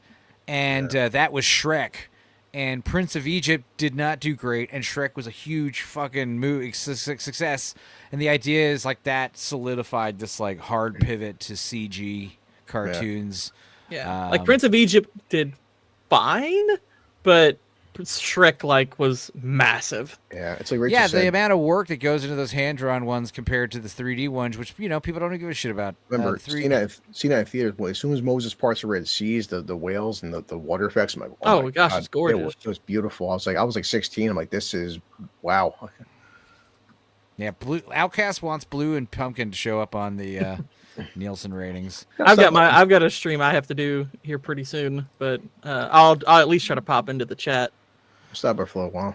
All right. Well, if you guys are in San Marcos and you see that weird little dude, tell him, hey, Magic the Gathering. Like Prince of Egypt's popularity mostly came after the fact. Like the one thing is Prince of Egypt has had great staying power because it is well beloved. Not quite on the level of Shrek, but I mean even Shrek, like there's at least a debate about Shrek 1, Shrek 2, which I tend to think most people prefer Shrek 2. But Prince of Egypt is still like obviously well regarded, but I think part of what's helped it is that pivot to 3D animation has made people miss 2D animation significantly more because we just don't really get it anymore outside of like Studio Ghibli. I mean, like you're saying, Gordon, the budget was 70. It was the first non-Disney animated feature to pass 100, but worldwide did 200. So it's like, it's here. What's up? Yeah. And Prince of Egypt actually cost more than Shrek. It cost like 10 million more to make. Funny enough. Yeah. That blending of styles and animation. Plus they had probably I think they had more like big stars involved and big music acts and stuff like that. Have a Val Kilmer. Mm-hmm. I don't know if you guys were here Sunday. And stuff. I know some of you guys, a lot of here in the chat saw the Sunday stream, but last Sunday we talked about logo rebrands for about 4.5 hours. My buddy actually messaged me about your thumbnail saying he really thought that was funny. Good. I liked it too. It's one of those things where I came up with the idea and I was like, well, shit. I was like, I don't know if I want to talk about Cracker Barrel, but then I was like, once I came up with the idea for the logo and I was like, well, I could easily talk about logos for 4 hours because I do it for a living, So that was fun to talk about branding. But apparently, we did talk about Cracker Barrel for quite a bit. We talked about the brutalism in the architecture remodeling and how we're no longer catering to kids, entertaining little kids. That was the thing about the McDonald's. It was a place that the kids can hang out and be fun, and there's like a play place, and the idea is like you're seeing less of that everywhere. No catering to kids. Instead, we're catering to adolescent man babies. Adult children. And like the other thing they talked about was with the McDonald's is now it's all about efficiency, just getting you in and out with your food as fast as possible and as efficiently as possible. But yeah, apparently Cracker Barrel is backtracking. Cracker Barrel says it could have done better with a controversial new logo that tanked its stock. I don't. If the last few days have shown us anything, it's how deeply people care about Cracker Barrel. No. I mean, the thing about Cracker Barrel is I forgot you guys were a business. The problem is it was like a smaller piece of a whole problem that we were seeing everywhere with all these rebrandings. This corpo slop style artwork that we keep seeing, you recognize that Google style illustration. You're seeing it everywhere. You know what I'm talking about? With like the simply like illustrated type characters, they have like plain little facial expressions. I don't know. It's just like a symptom. It's like a symptom of like the bigger problem. But yes, you've also shown us that we could have done a better job sharing who we are and who we'll always be. God, who was this spokesperson? It's like, yeah, honestly, yeah. Because I read their statement. By the way, the CNN article is being a little bit disingenuous. They're not backtracking on the logo. They're keeping that. They're not changing a thing. Well, they're we were just, shocked they're to just find trying. out It was an they attempt already to reassure remodeled. people. Yeah, it was an attempt to reassure people that their values haven't changed. I'm like, we see the values of the person who is responsible for this redesign, so absolutely you've changed your values. It was a piss poor statement. I was like, give me a break. Come on. See, I thought that they had unveiled the new logo and plans, and if it got enough backlash, they won't move forward with it. But apparently, it's like, guess what we've did to all 150 locations? This is what they look like now, and everyone was like, motherfucker. Is this what you closed the Cracker Barrel for? I haven't been to Cracker Barrel in years, and even when I did, it's like I've been like 5 times my whole life. Cracker Barrel, I mean, it's the old country cooking place. It's the place that old people like to eat. They got a decent hash brown casserole. And but I mean, out here in Texas, it's like hardly the best place to get a chicken fried steak or something like that. Yeah. There's tons of places like that all over. I don't know. What was shocking was I remember my mom wanted to go to Luby's Thanksgiving, which was like, ugh, okay, whatever. I wasn't too enthused about it. We get there, and there's a fucking 2-hour line to the buffet out the door. Yeah. Like, everyone is there to get the Luby's Thanksgiving dinner. I was like, is Luby's really that good? Yeah, I mean, that's not a rhetorical question. I'm asking: is Luby's really that good? I mean, I'm never been. I mean, I'm checking Enzo Cracker Barrel. I mean, they do money. I mean, 2024, they made almost $4 billion. Like, it's a brand. Have you? Yeah, I mean, they're a popular brand. It's just the rebrand is what's kind of hurt them. What else I'm saying? Yeah, up to this point, I mean, they've been reliable. They're popular around. I guarantee my neck you, of the woods. If you've still been going to Cracker Barrel, it's because of the aesthetic they have. It's because of the vibe. Well, exactly. Yeah. You know, so this like is their food is fine. Like it's not nothing special, but it's aesthetically it's very nice. It's comfortable. It's warm. So yeah, they're basically a really nice look to it. They're treating these red-blooded, middle to elderly Americans. They are treating them kind of like how Disney's been treating the male audience.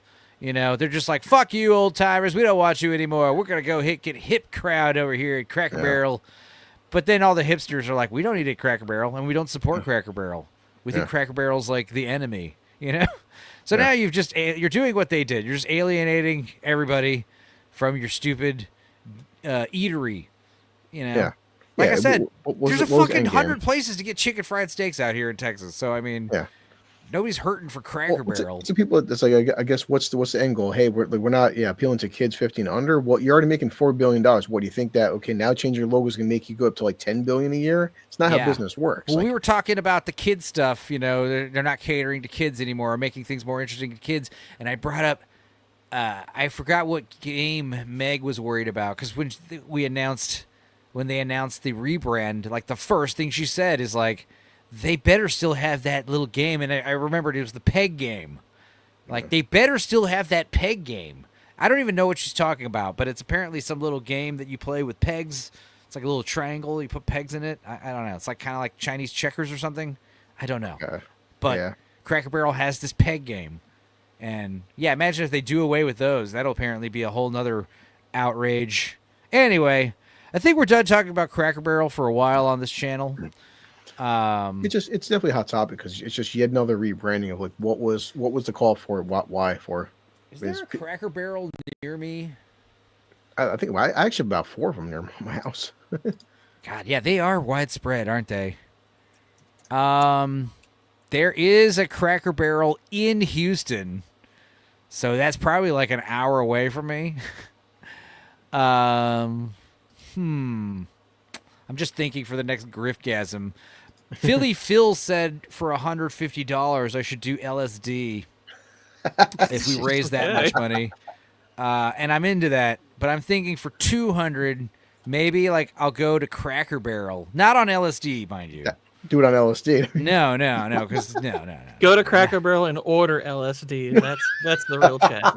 Yeah, I want the what is it? I would like some cornbread, your chicken fried steak with a side of LSD. What would LSD stand for? Lemon, lettuce, some kind of sandwich. Yeah, really. No, not a BLT. I want an LSD. It's got lettuce and salami and fucking lettuce, sardines, and dish soap. Thank you. No, lettuce, salami, and drugs. There you go. Oh man, yeah. I don't know. Maybe we'll go hit up the Cracker Barrel. I'm actually shocked that there isn't one closer. When I saw the map, I was like, wow, they're pretty spread out in this area. It sounds Texas-y. You know, you'd think it would fit right in. I mean, we have the what's the big franchise we have that's out everywhere? It's the Steakhouse. Texas is in the name, I think. Texas Steakhouse, Roadhouse, Texas Roadhouse. That's it. Yeah. So many of them now. Yeah, I didn't realize that was as widespread as it was. I do know everyone has got their eyes on Buc-ee's. Someone I can't remember who it was last night, but they were saying last stream that someone doing a road trip. Oh, it was Mrs. Sammy Threepeat, I think. Someone doing a road trip just to get to a Buc-ee's. Like, you're going to go do like a 2-day long drive and the end destination is a Buc-ee's. You know, that's wild to me. Yeah, is Buc-ee's really that great? Well, it is a gigantic, huge gas station, and it is a sight to behold. And they do have a lot of shit you can't get anywhere else. You will spend. It is convenience store prices. You will spend like $50 on fucking snacks there. But yeah, they got sandwiches and they got a deli. They got barbecue. They got beef jerky. They got all the shit. They got the beaver nuggets, which are basically like a bag of like huge like corn pops, I guess I would describe them as, except they're crispier. There's just a lot of shit. The Buc-ee's cult is strong. The thing is, they got the cleanest bathrooms in all of gas station truck stopdom. They have triple digit pumps. They've got I'm on pump 137. Like, saying that is a trip. And it's a cool vibe, But yeah, that's the idea. Is like it's a stopping point. It's a refilling station on your way somewhere. You know, if you're already going across the country to the Buc-ee's, you might as well go a little farther and like actually visit somewhere around here, do a thing. You know, go to a party or a convention or just go to the beach. I don't know, something. You can't just go to Buc-ee's. Like, you can't drive 16 hours to a Buc-ee's and then just go home. Because the sandwiches are there and they're not that good. The barbecue it's okay. It's hardly the best in Texas. You know, so I don't know. And yeah, apparently my aunt, apparently the guy who created Buc-ee's is like a friend of my extended family. Like my aunt was like his like Spanish teacher and like a huge influence on him growing up. I guess the guy's name is Bucky because he has like buck teeth like a beaver. I don't know. So this is, I've never met the guy, but apparently he was like, you know, my Aunt Helen was like a big part of his like upbringing. So. Yeah. I've always wanted to try In-N-Out Burger because it's not around here. Yes. Yeah. I haven't eaten fast food in 2 months, so I don't want to try any of it at this point. Yeah, I haven't had any fast food in over 2 months. How did you, I haven't had a soda in over 2 months either. How do you feel? Great. How do you look? I feel so much better. Better? So yeah, it's a lot. Were you trying better. to like lose weight or something? I had like I think there was a period where I had I guess when like had some schedule changes and whatnot, that I had just started kind of getting into some bad habits, like having fast food instead of cooking and drinking Were too you much getting soda. fat? Oh, I was definitely getting fatter. The idea that like Gord King has been fat this whole time is funny to me. Because I've always joked that you're actually like secretly this like Adonis who's actually like more muscular than fucking Nick. Well, he You know, said you're like, he said fatter. He never said he wasn't in shape. Yeah, I've always joked. The that intentional vagueness is the funnest part. I've always, yeah, exactly. I'm at 5% body fat now. This is not gonna do. I've always pictured like Gord King is like when he's not on the live streams, he's like chopping wood with like no shirt on and like this glistening fucking 8-pack, and like he's got like his shirt over his shoulder and shit, and like big hairy Henry Cavill chest. He's got that strongman build where it's like, yeah, I'm fatter. I'm still deadlifting like 600 pounds. Gord King is like fucking completely bald up top and has this huge like lumberjack beard that's like braided like a fucking Viking. Yeah. There we go. Yeah, there you go. Exactly. This is it's exactly what I'm this is envisioning. Enzo's aspirational view of me. Gay Enzo. No, it's not that I'm like sexually imagining him based on like the stuff I hear about Gord, how disciplined and you know, how much of a, you know, he seems like a guy who like has a regimen, has a routine. He you know, he's a guy. Well, I would say I'm getting back to more disciplined regimen. Because like I said, there was a period there for about 2-3 months where I was being very undisciplined. Which tends to happen when your regimen gets thrown off. So yeah, that's kind of what happened there. And I was like, okay, I need to change some things up. And so, you know, I got some people that I'm accountable to. And I was like, hey, I'm just letting y'all know I'm not doing this, and this. And I'm going to annoyingly update y'all on it every single day for the next however long. So yeah, like this is nice. Yeah, 2 months haven't had like fast food, haven't had like sugary sweets or cereal or soda. It's like nope, all that gone. It's hard but doable. Brad. So do you feel like if you did eat it, you'd get sick or something? I mean, would I Did that immediately cut out get sick? Probably not. I think I would just, after doing it for a few days, I'd just start to feel a lot worse. And that was kind of the thing. I was starting to feel progressively like just worse. No, see, I didn't notice it for my birthday, Enzo, with like just taking like a 4-month diet off like meat and taking off sugar foods. You know, it's my birthday. I'm gonna have fucking like, go to Dunkin' Donuts, get like a 6 fucking half dozen donuts. After the 3rd donut, I'm like, yeah, it's pretty good going in, but next day I'm like, I feel like 3 donuts in a single sitting? Good God. Because it's so easy to do, though. After 5 months not eating donuts, maybe donut man, holes. I mean, it depends on also like how thick is it like one of those thick cakey donuts, or is it one like a Krispy Kreme where it's kind of empty on the inside? Like I like sweet food. I like sweets, but I cannot do a lot of sweet. Like I'm one of the guys where like I will break off like a square of the chocolate bar and eat that. I will take like 2 little spoonfuls of ice cream and put it away. I'll break a donut in half and eat half of that and come back to the other half like an hour later or something, 2 hours later. But yeah, 3 donuts in a sitting, like, oh Jesus. Well, I told you about the birthday chicken wings where you get like I had 45 chicken wings. I could eat fucking 50 chicken wings in a sitting if I had to. But I mean, I think 25 is like my limit because after like 20, not only are you full, but it's just like just chicken in your mouth is like Yeah. I'm over chicken right now. The texture of chicken in my mouth is disgusting. Yeah. I don't care how delicious the chicken wings are. You know, I get a 20 order of chicken wings. That's gonna last me like, you know, good part of a day or two maybe. Yeah.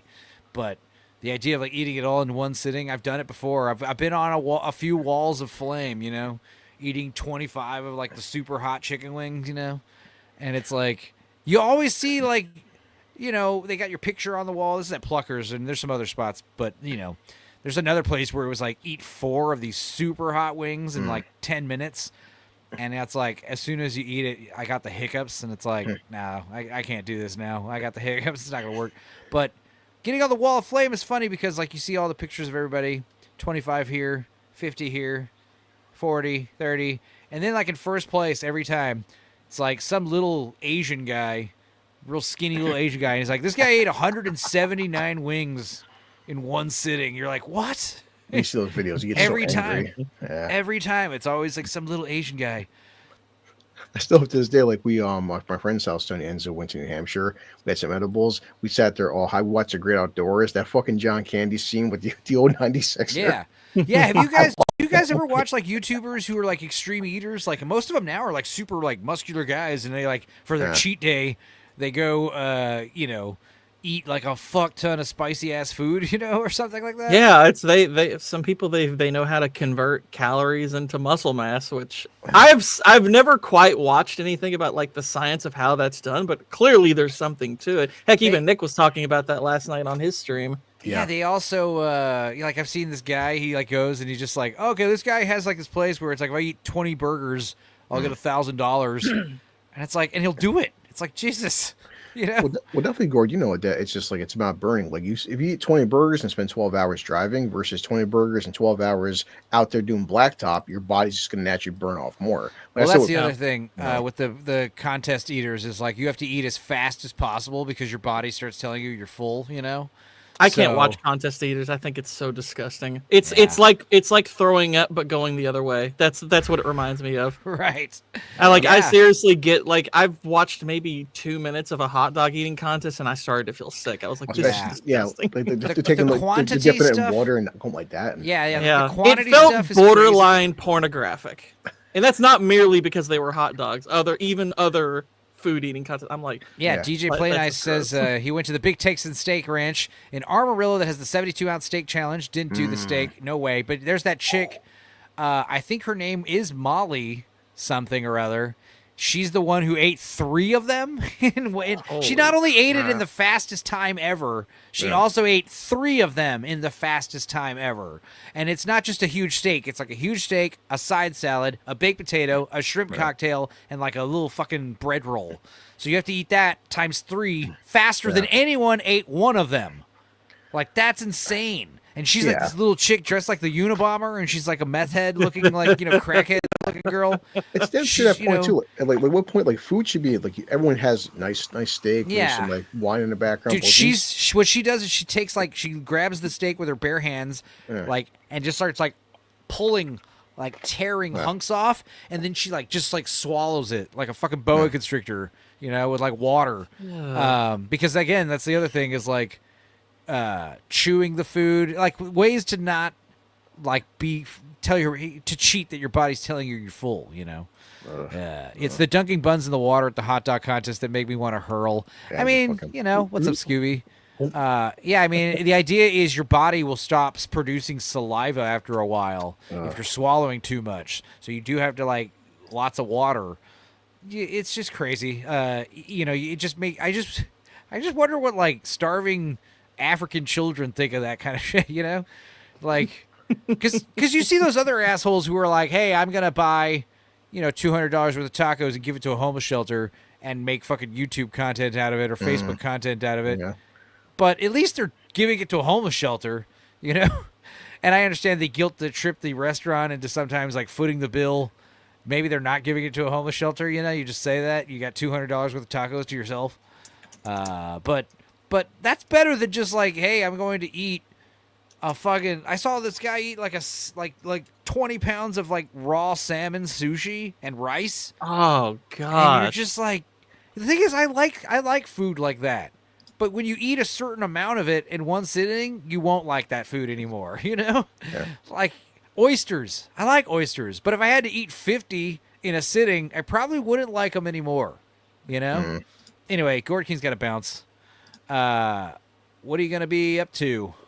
Well, tonight, according to Nick, this will be the last week that we cover Alien Earth. Thankfully, Why? we're going to Is move it on over? to That masterpiece. No, it's only like this will be like the halfway point, but No, it's it's episode awful, 4. and we're moving on to the. This is why I Terminalist think it's sequel. better to wait until the show's over, any show, and just do one fucking 6-hour, like, all-encompassing stream. I think that is, especially for these, like, shows that, you know, it's, whether it's really good or really bad, I just, I just, you know, the idea, like, are you available for 1 week versus are you available for 10 weeks, you know?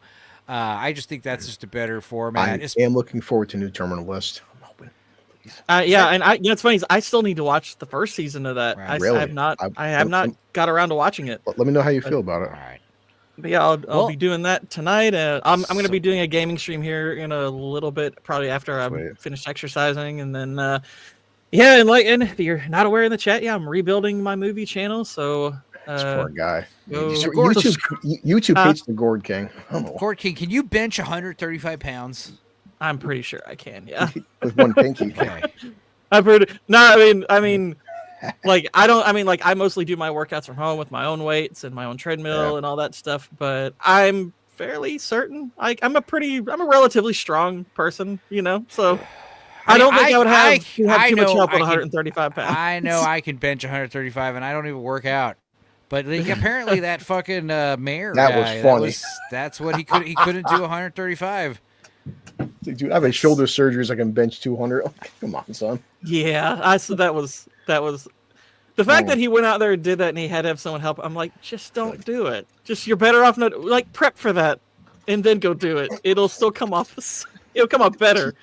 That was funny though. It would have been funnier if he had like got injured somehow, you know. Like, oh gosh, that would have been really fun. Like if the spotter dropped it because he was only doing it one-handed. Yeah, that'd have been you heard our golden boy. Yeah. All right. Yeah. Sub to Gord King, Papa Pumpkin. Check out his gaming channel. I'm never calling you Papa Pumpkin, by the way. You're always going to be Gord King to me. I'd rather fucking literally like bow before you and call you like my liege as opposed to calling you Papa Pumpkin. Call him Daddy Papa Pumpkin. I'm going to just say that's what the ladies have to call me. Like yeah. You want me to call you Daddy Pumpkin? No, I should Daddy. probably like Papa Pumpkin should probably have like a pimp hat instead of a crown. The name's Gord King, Papa Pumpkin if you're nasty. Yeah. You know? Exactly. All right. All right. Well, y'all have a good one. I will catch you all later. Later. Dudicus, you're still here. I'm sorry. I'm still here. Poor guy. Chime in anytime, buddy. Will do. I know. Like I said, Dudicus is bottled up. He likes to say things that are funny and nonsensical, and if you can't get that in, so are you like you're getting ready to move? You're in the process of moving? Yep. And yep. So when's the final day in the house? I guess at the end of the month, I'm guessing. Pretty much what I'm doing is Thursday I'm making my big move, moving all my furniture and shit, and then Sunday I have to come back to grab more shit, and then that should be everything. Are you doing everything by yourself like I No. did when I had to move? I had to move, and I did it all by myself. It was cool. I was proud of myself. I mean, it was one of those things where like I could have gotten help if I needed it, but yeah, it was one of those things where I had a fucking 3-bedroom house that I lived in for 10 years, longer than 10 years, and was going to move out here to help mom out. And yeah, first of all, I got a storage unit for a lot of shit, which was something I had for like a year. I'm glad that slowly got rid of that. But yeah, threw everything in a storage unit, rented a U-Haul truck, threw everything in the U-Haul truck, and my big SUV, my big Suburban Yukon. And yeah, got that house as empty as best as I could, and did it all in like, you know, I mean, I packed down everything for like about a month, but the actual packing and putting shit out of the house, I did it all in like 2 days. Woo! was rough. Don't ever want to Sounds do like that again. You do that every 10 years minimum. You know? Oh, God. I had friends, moving once or twice a year. It's like, stop doing that. Moving's expensive, man. Yeah. Anyway. Top of tedious, too. Here's some stuff I didn't get to show a few streams ago, but it's been in the list. But yeah, this is like pretty good simulation of what it's like to really trip hard on mushrooms. Even the audio is on point too. Now, obviously, this looks a little more computer animated because it is computer animated. Yeah. I've did some good mushrooms, Enzo. I tried them once. They did nothing to me, so I'm like, it must have been really bad mushrooms. I find the first few times I tried mushrooms, I did not really trip that hard because I was trying to do them without like any kind of cross interference, so I wasn't smoking weed or anything. Yeah. So I just kind of just felt weird and didn't really enjoy it. But then, like the third or fourth time I tried them, I was alone and I decided, fuck this, I'm going to smoke weed. And as soon as I smoked weed, like, this kind of shit happens. Like, I mean, this is like tripping really hard right here. But like, you're definitely seeing like the colors get bright. You're seeing like a lot of weird geometry, repetitive geometry in patterns, like in tree leaves and grass and stuff and tree bark. You can see trees breathing, you know? I know, like Ian Rogan said, if you have enough edibles, the way your body metabolizes it, enough of them can make very close to mushroom effects. Like when I ate 5 gummies, I wasn't hallucinating. I was getting pretty close to like the dog was talking to me, and I'm like, fuck.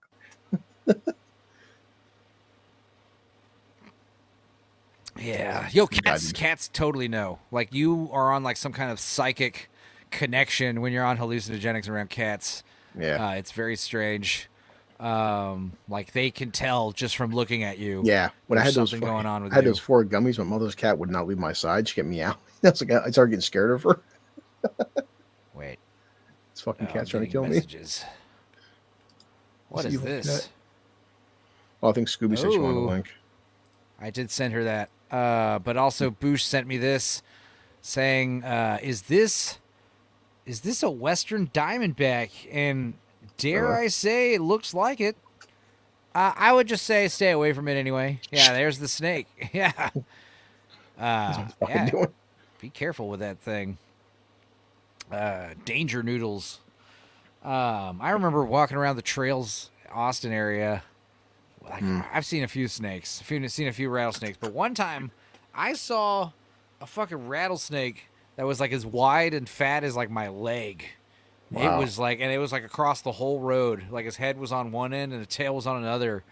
And it was one of those things where I was like, I was walking past it, but I knew like on the trail there's like other people coming with dogs and people on bikes, and I'm like, ooh, they're gonna fucking. I hope they see that thing, you know. I mean, it's not my problem, you know. Whatever. That's one benefit about New York. We have like skunks to deal with or raccoons, nothing like that. Like I couldn't. Dude, my bass player, he was out at some music festival in Montana or something. Maybe it was at Wakarusa. I don't remember. This is years ago. And he got bit in the foot by a rattlesnake, and he had to get his foot swelled up to the size of a football, and he had to get airlifted with a fucking helicopter out of the fucking music festival, dude. Like, you know, the whole music festival is just like, what happened to you, bro? Let's see here. I mean, obviously it hurts, but you can survive if they get you fast enough.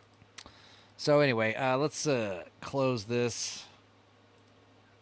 This is another video that I thought was pretty interesting that I didn't get a chance to show us. It's about the 7 levels of psychedelic experience.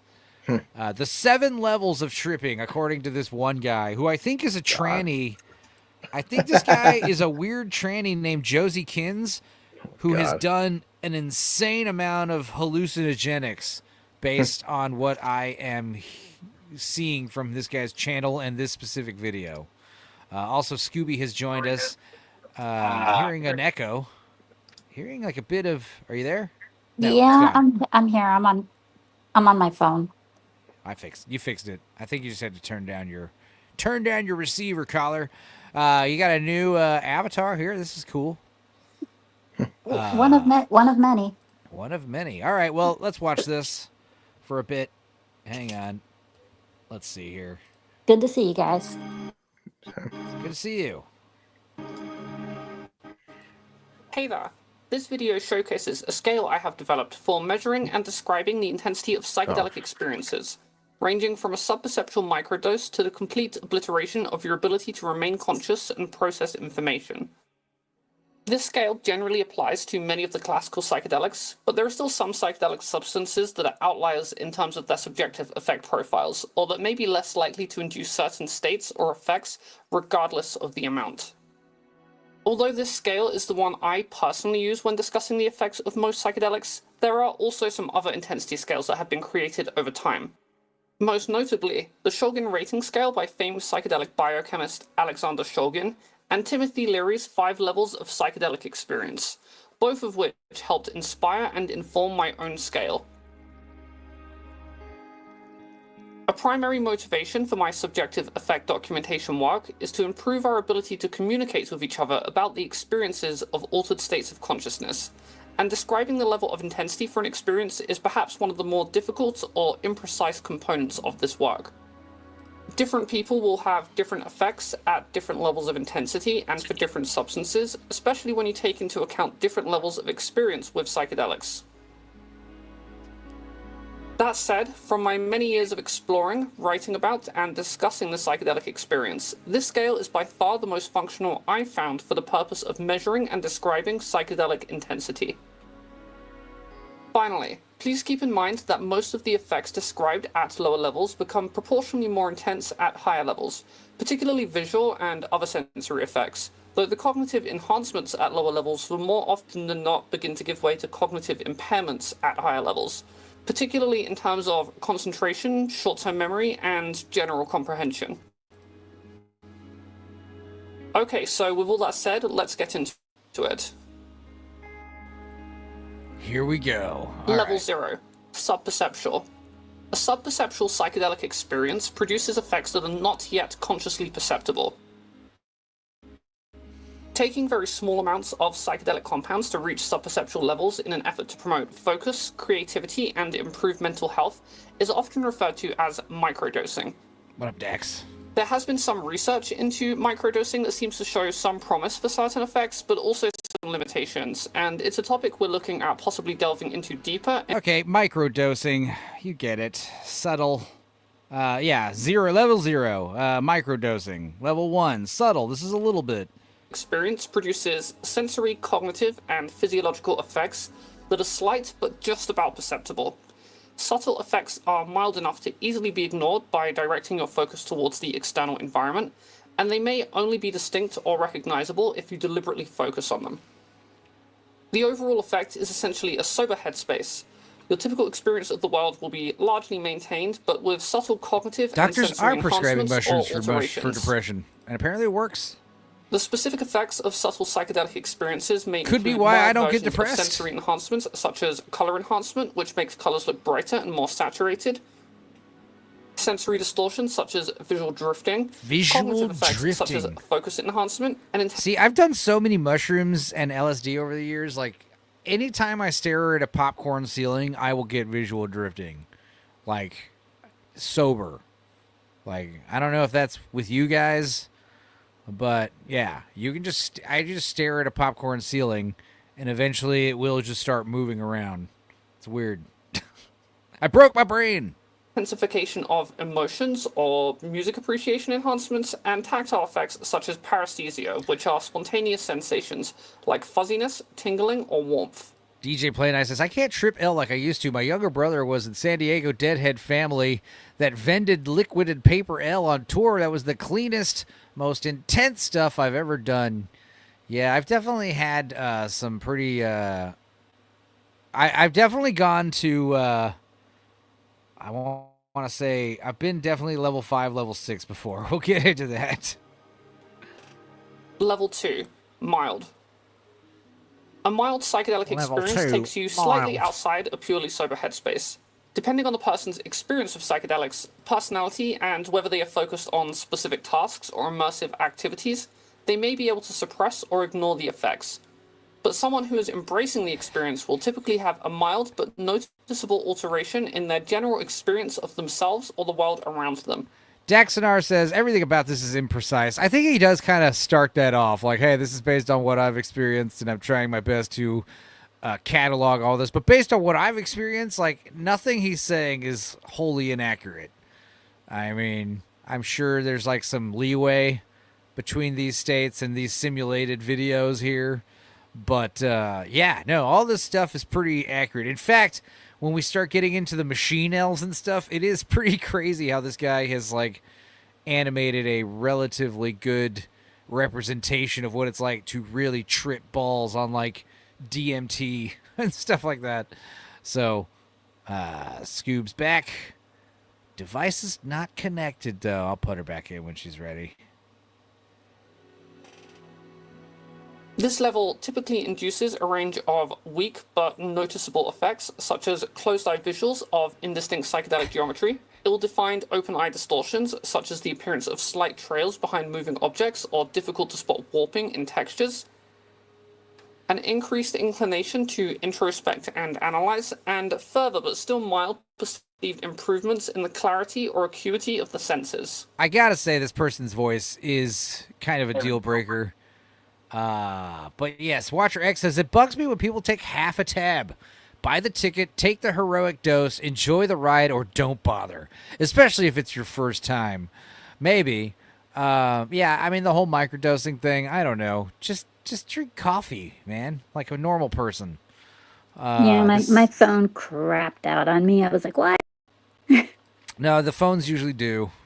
You know, Well, especially then like again, the longer you're I'm on the also stream, on an too. iPhone. I'm also on an iPhone, though. That doesn't help. Yeah. All right.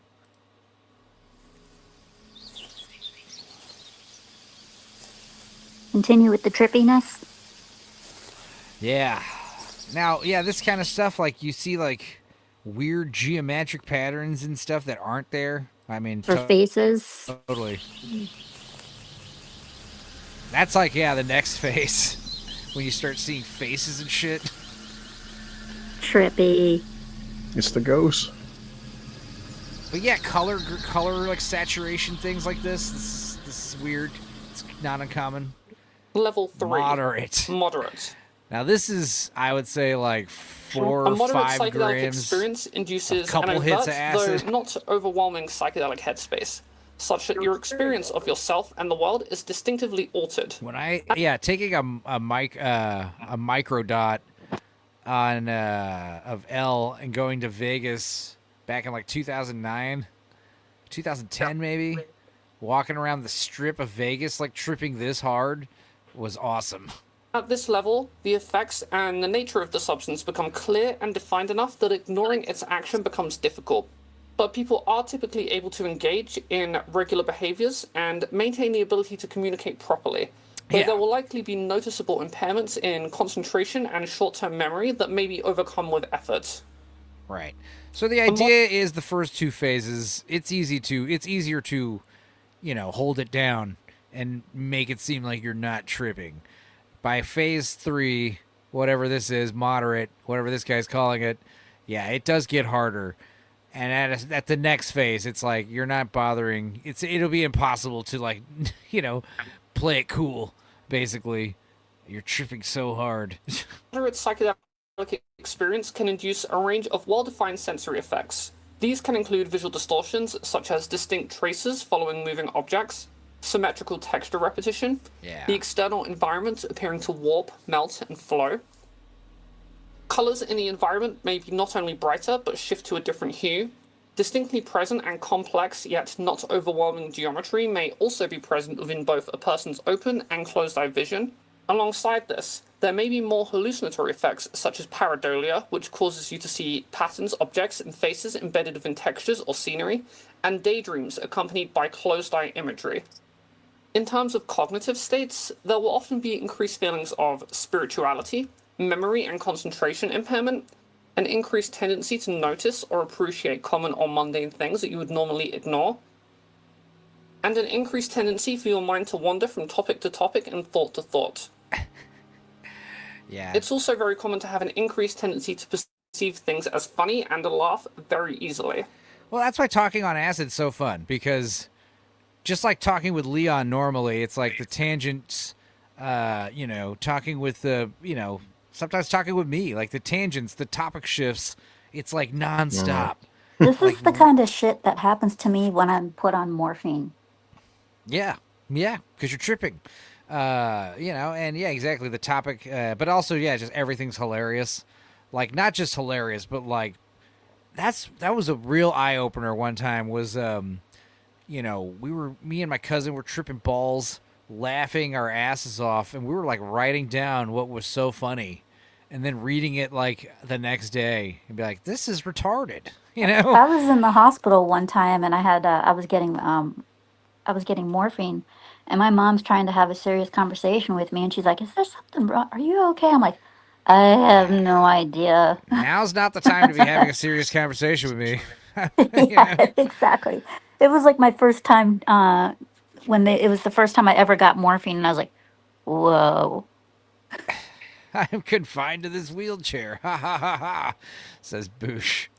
DJ Playness says, I have a grass rule now, literally turf. If I can't get to a backyard or field, whatever, walking distance on shrooms, I almost always pass. And New York City, New Year's 98, Madison Square Garden fish shows created that. Yeah, being surrounded by concrete and steel and metal and television screens is weird. I definitely prefer being outdoors. That's kind of was the problem with like last 2 Sundays ago. I was like, I'm staring at a computer too much, man. This is weird. I think with LSD it's a lot easier than shrooms. But anyway, my uncle went to a concert once. Which is it? The band that has the flying pig? Pink Floyd. Pink Floyd. Thank you. He went to a Pink Floyd concert one time, and he said, right in the middle of the concert, they were doing a song, and this giant flying pig just came flying out from the back of the stage, and the audience was freaking out because they were all tripping on acid, and he found it hilarious. Yeah, it's from their. He was like, Animals. they were all running around all over the place, screaming. Their like, Animals album cover. But yeah, there's also I remember going to Laser Floyd when I was like a sophomore in high school or a junior in high school, and it's like where they have like Pink Floyd's. They have like little clips of like The Wall and Wolfman versus Frankenstein and a few other weird shit. They just play Pink Floyd music and lasers. You have like 3D glasses, and yeah, we went to that tripping so hard.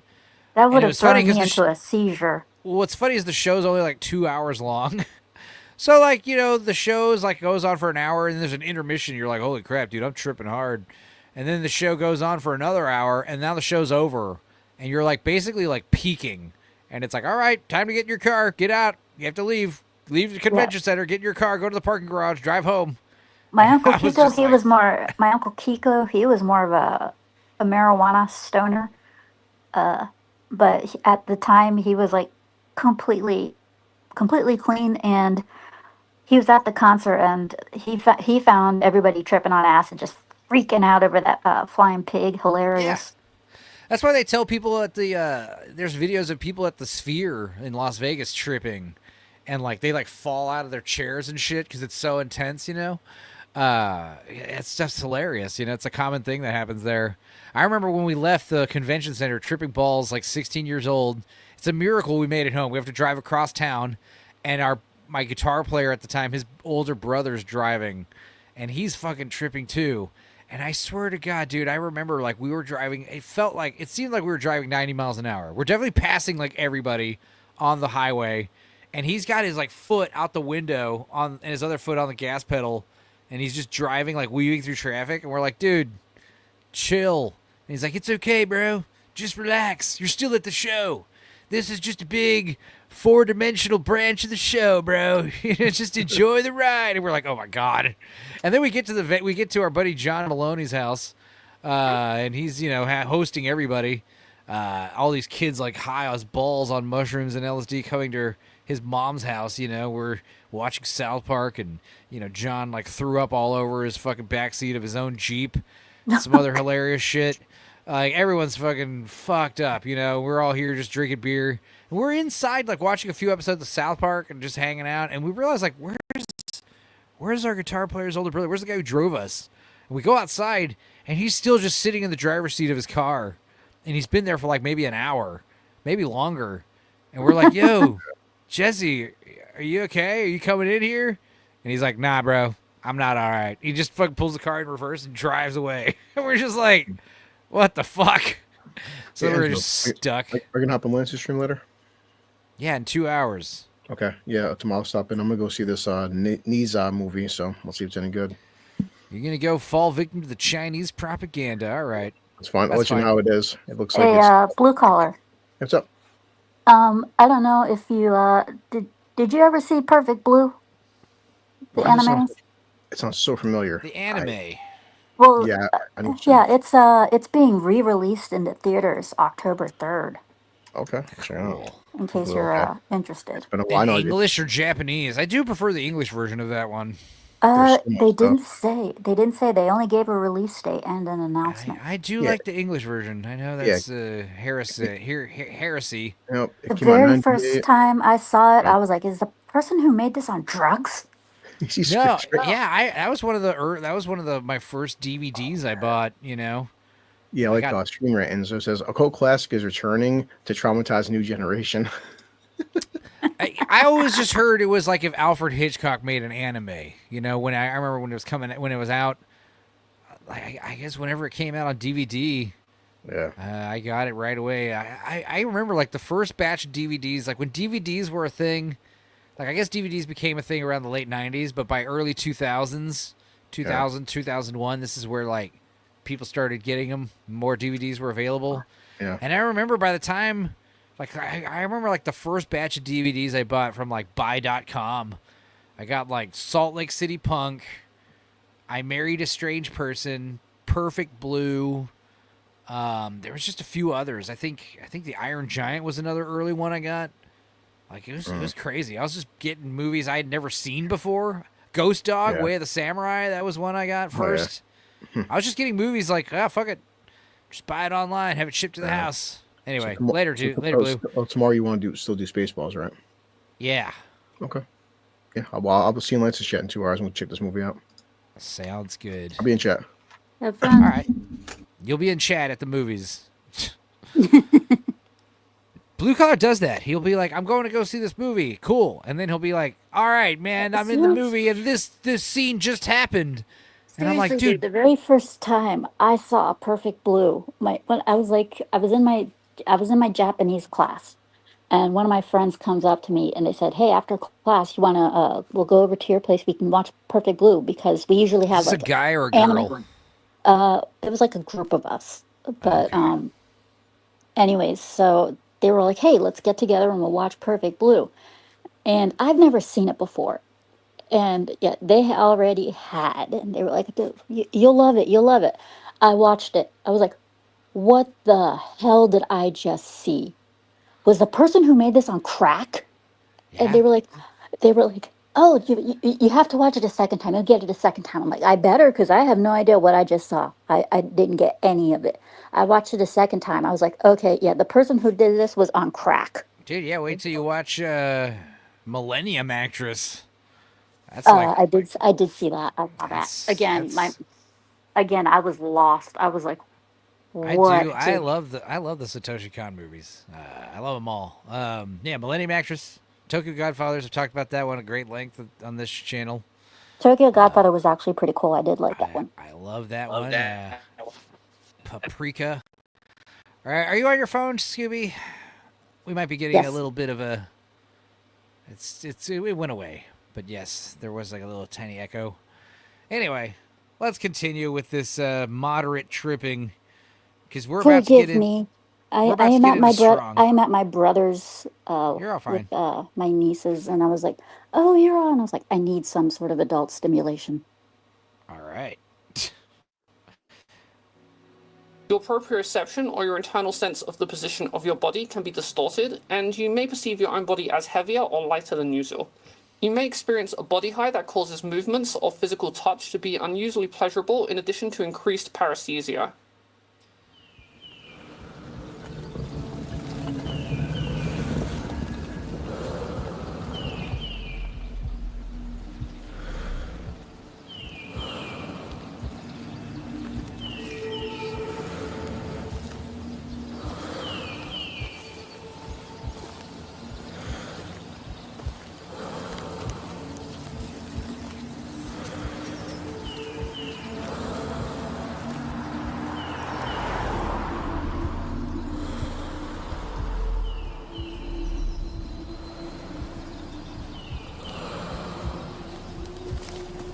it looks nauseating. It's at a certain point, it does get nauseating, Molly.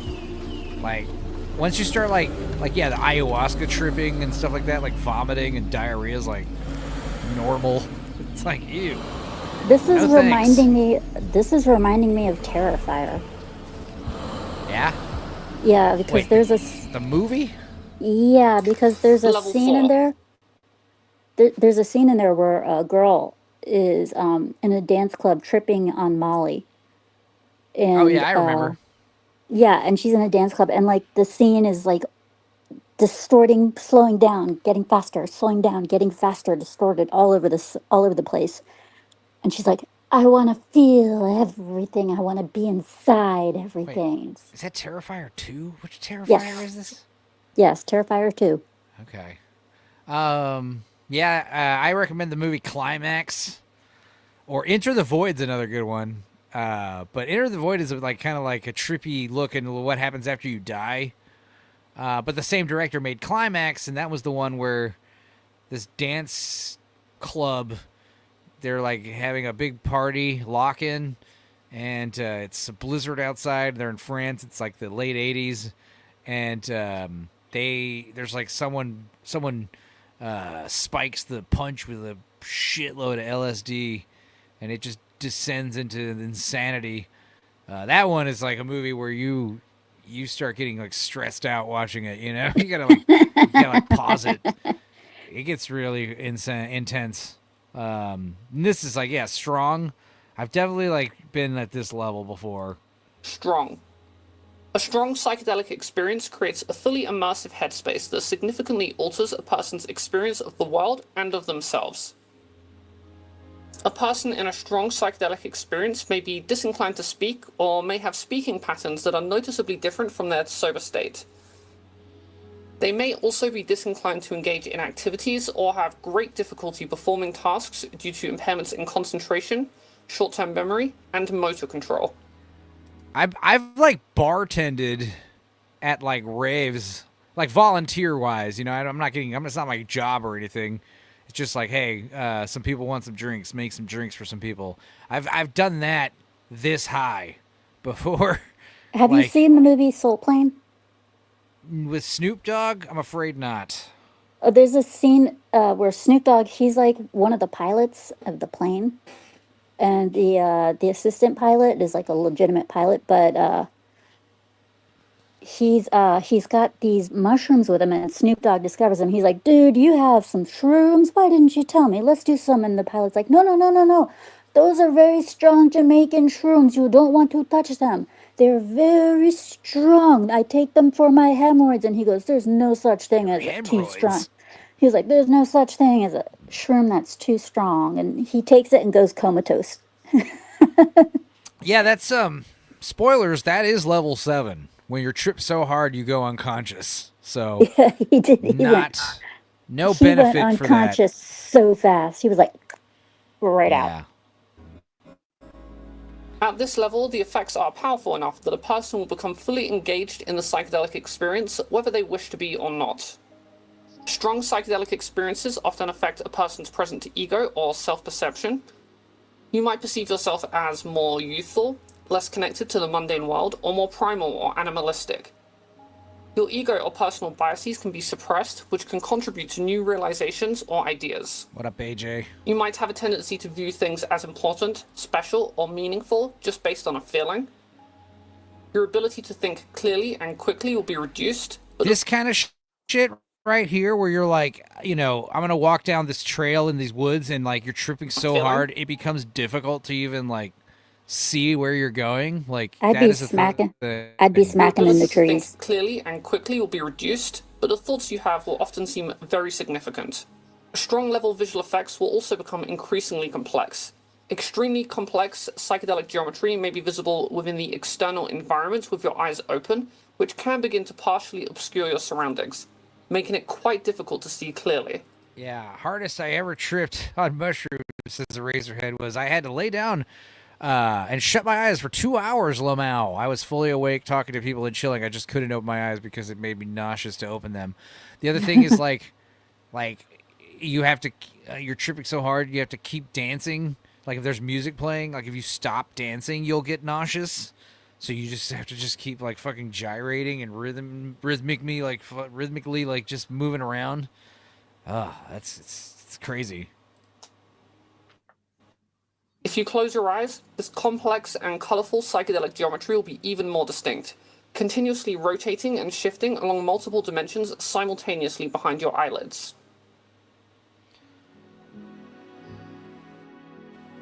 Internal hallucinations may also occur, as you partially disconnect from your external environment and slip into fleeting dreamlike psychedelic scenes and scenarios.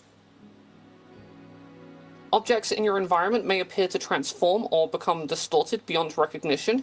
You may experience synesthesia, a melding of the senses such that a sound might feel like a tactile sensation or be represented in the form of visual geometry. Dude, yeah, tripping so hard, like you can't even like look at things like this, like outdoor stuff. Also, like hearing this, like birds and stuff, what they sound like, it's fucking crazy. My closed eyes visuals were great, but if I opened my eyes, everything was too bright, and I was getting nauseous. Nah, my eyes are closed. Just place the joint in my head. Yeah.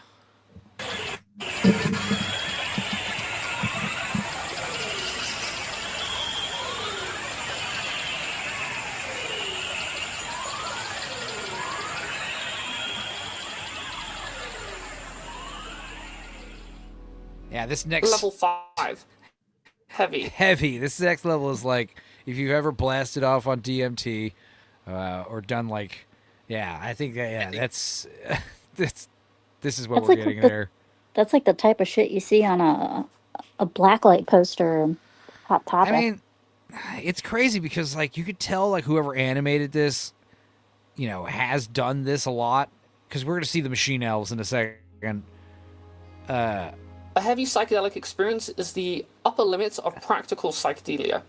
The upper limits At this level, of practical the person will be rendered incapable of functioning and communicating properly, leaving them either completely disconnected from their environment or extremely disorientated.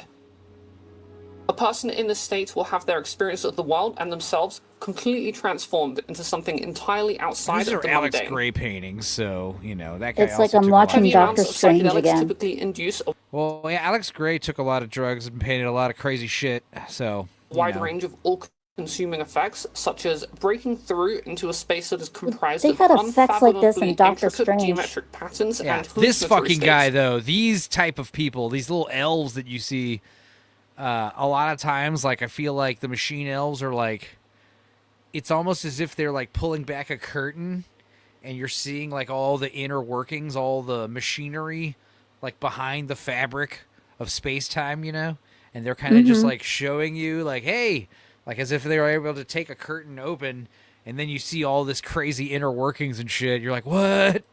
But yeah, Such little as contact weird with autonomous entities and the visitation of imagined realms. A complete loss I hate being of the person's disorientated sense of instead of self disoriented. Or ego, Shut up, delusions, Bruce. and You know what I mean. occasionally life-changing spiritual or transpersonal experiences. Disoriented. Disoriental. The I specific think the effects person of who heavy did the experiences special can vary effects in Doctor significantly from Strange had person to probably done person. mushrooms before. Not even that. Like, I feel like they've done salvia and some other crazy ass. Yeah, DMT feels like Dale Cooper walking to the Black Lodge for the first time. Exactly. Yeah, salvia is like the bad version of it too. Because there's DMT, which is like fun, and then salvia is like the same thing but like horrifying. Substance to substance, and even session to session, for the same person with the same substance. It is very common for a person's ego or aspects of their identity to be entirely dissolved, which can allow Yeah, for forgetting or who induce you a wide are, range of forgetting that you transpersonal even took experiences, drugs, most of which I covered forgetting within that our you did recent this to stream on yourself. the You just topic think of mystical you just think the experiences, world in is which I- literally like melting away and shit. You know, you feel like you're dying. Yes, our touring, not the John Anderson fronted version right now. Yes, the band are touring right now. Seeing that next month. Hell yeah. Yeah. Yes, kicks ass. I seen all good people cut my heads each day. I just tried, I'm on my way. DMT is the White Lodge. Salvia is the Black Lodge. Exactly. Eraser. When I did salvia, I was like, this shit should be illegal. I was like, no. It's great that Enzo got mad at me thinking I was making fun of him. No, I'm not mad, but I Level understand. 6, I said a extreme. word that doesn't exist. An extreme psychedelic experience causes effects that are so powerful and pronounced that the person will typically be rendered unconscious and amnesic for a prolonged period of time, usually with highly exaggerated and uncomfortable physical side effects. That's the other At this thing. level, When you start taking like insane psychedelics, like when you start doing like nitrous on like hallucinogenics, you start to understand like all these blacklight posters, like there's a reason behind them. Like there's a reason for all the color choices, like because you literally see those colors when you're tripping balls for these blacklight posters and stuff. It's weird. It's like, dude, what? the person will experience the effects typically associated with the previously described heavy level during the onset and offset of their trip. During the peak, however, they will simply black out and become unconscious. On a personal note, I have tried many times to experience what is beyond ego disillusion on a wide variety of psychedelic compounds, and I can confidently confirm that even in the best case scenarios, it simply leads to increasingly prolonged and intensified bouts of absent selfhood that shifts into periods of unconsciousness and amnesia. There is no therapeutic or recreational value to taking the psychedelic experience to such an extreme, and I would therefore very much recommend against it. So you heard it from this person, who I think is a trans woman. That's already fully fleshed out on effectindex.com, so... But you heard it from this person that tripping so hard you black out and go unconscious is not recommended. So that's good to know. Anyway, enough of that. Warbend's here. Seeing sound is probably my favorite thing when I'm tripping balls. Yeah. What about you, Dudicus? What's your favorite part about tripping balls? The part that I've done it, quote unquote. No, I've never done psychedelics of any sort. Really? I feel like you would do well on them with your unless you have like some kind of like, psychosis or something you're not telling us about, then in which case I would recommend against it. But yeah. I feel like you'd be a hoot. Probably. on some drugs. And then a good trippy movie on the come down. Yeah, that was the story of Rockula. I tried watching Rockula for years and never made it through it because I would fall asleep, in a drug-induced stupor at the end of the night. What about doing mushrooms at a very high point and then watching Rocky Horror Picture Show? Yeah, I mean, Rocky Horror Picture Show, I know a lot of people that do that, and I do like that movie, but I'm not a huge fan of it. I'm not like a fanatic for Rocky Horror Picture Show. I'd rather watch Little Shop of Horrors, or like I said, Rockula. I mean, I've seen... or Perfect Blue. Mm-hmm.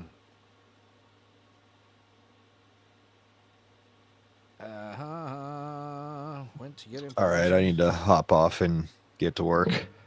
Yeah, you're going to actual work. Yes. All right. Work. Yeah, Abomination AJ says, play Kingdom Hearts on shrooms.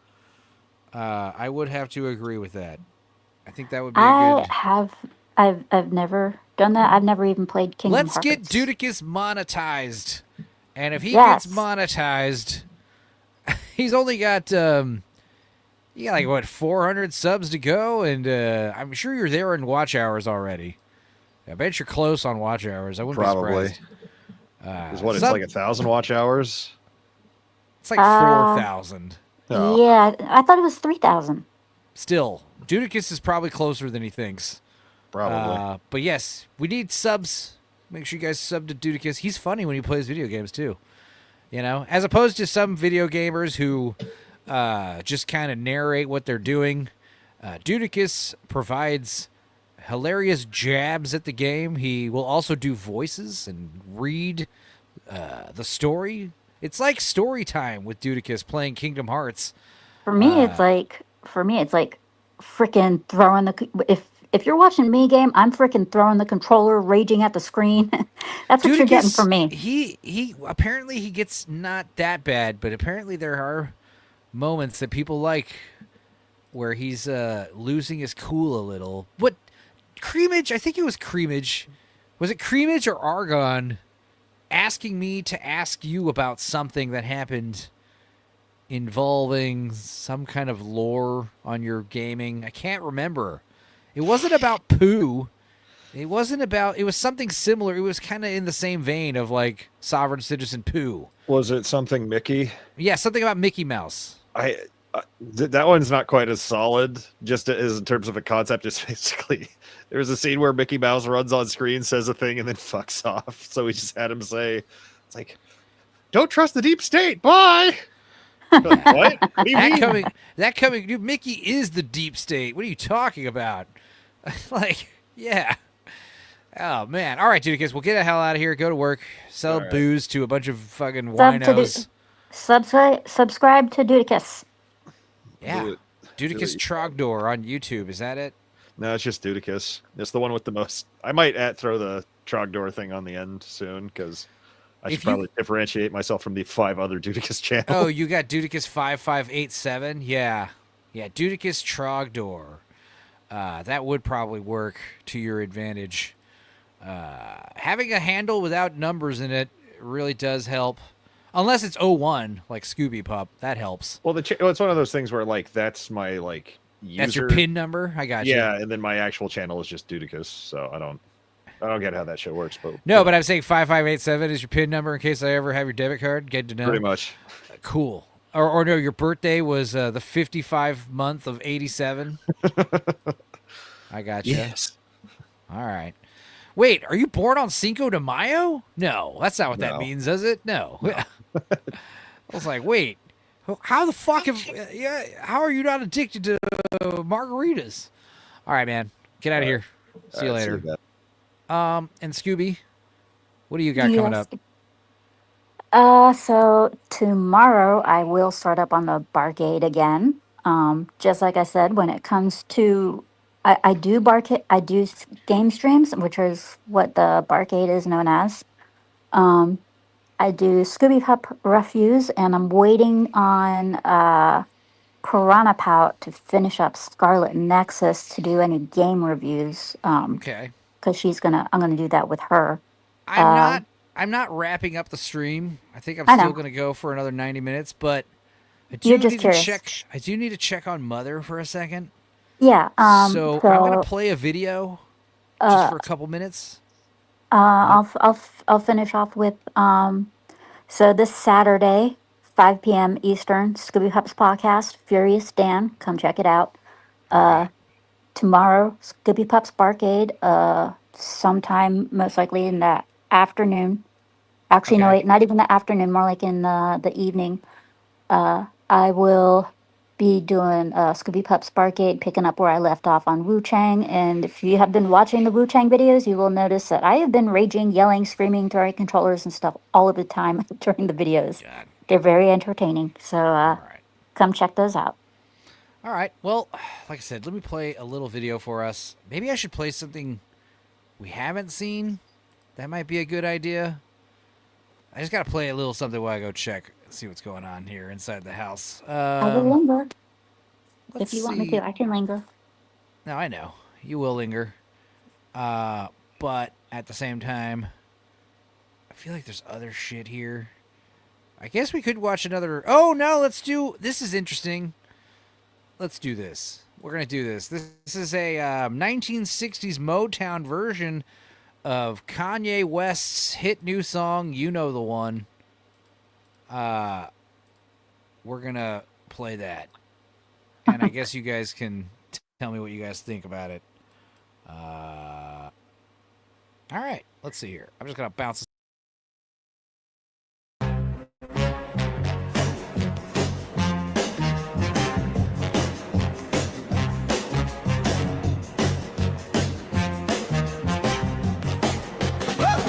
Man, these people took my kids from me, then they closed my bank account. I got so much anger in me, got no way to take it out. Think I'm stuck in the matrix. Where the fuck's my nitrate? Yes, I am a cook. I like when people fuck on my bitch. Shit that I'm posting on Twitter, they telling me, hey, don't say that.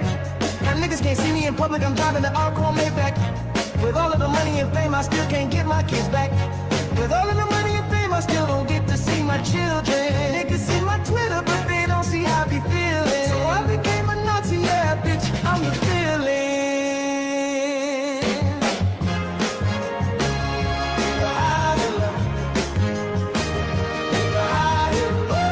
They don't understand the things I say on Twitter.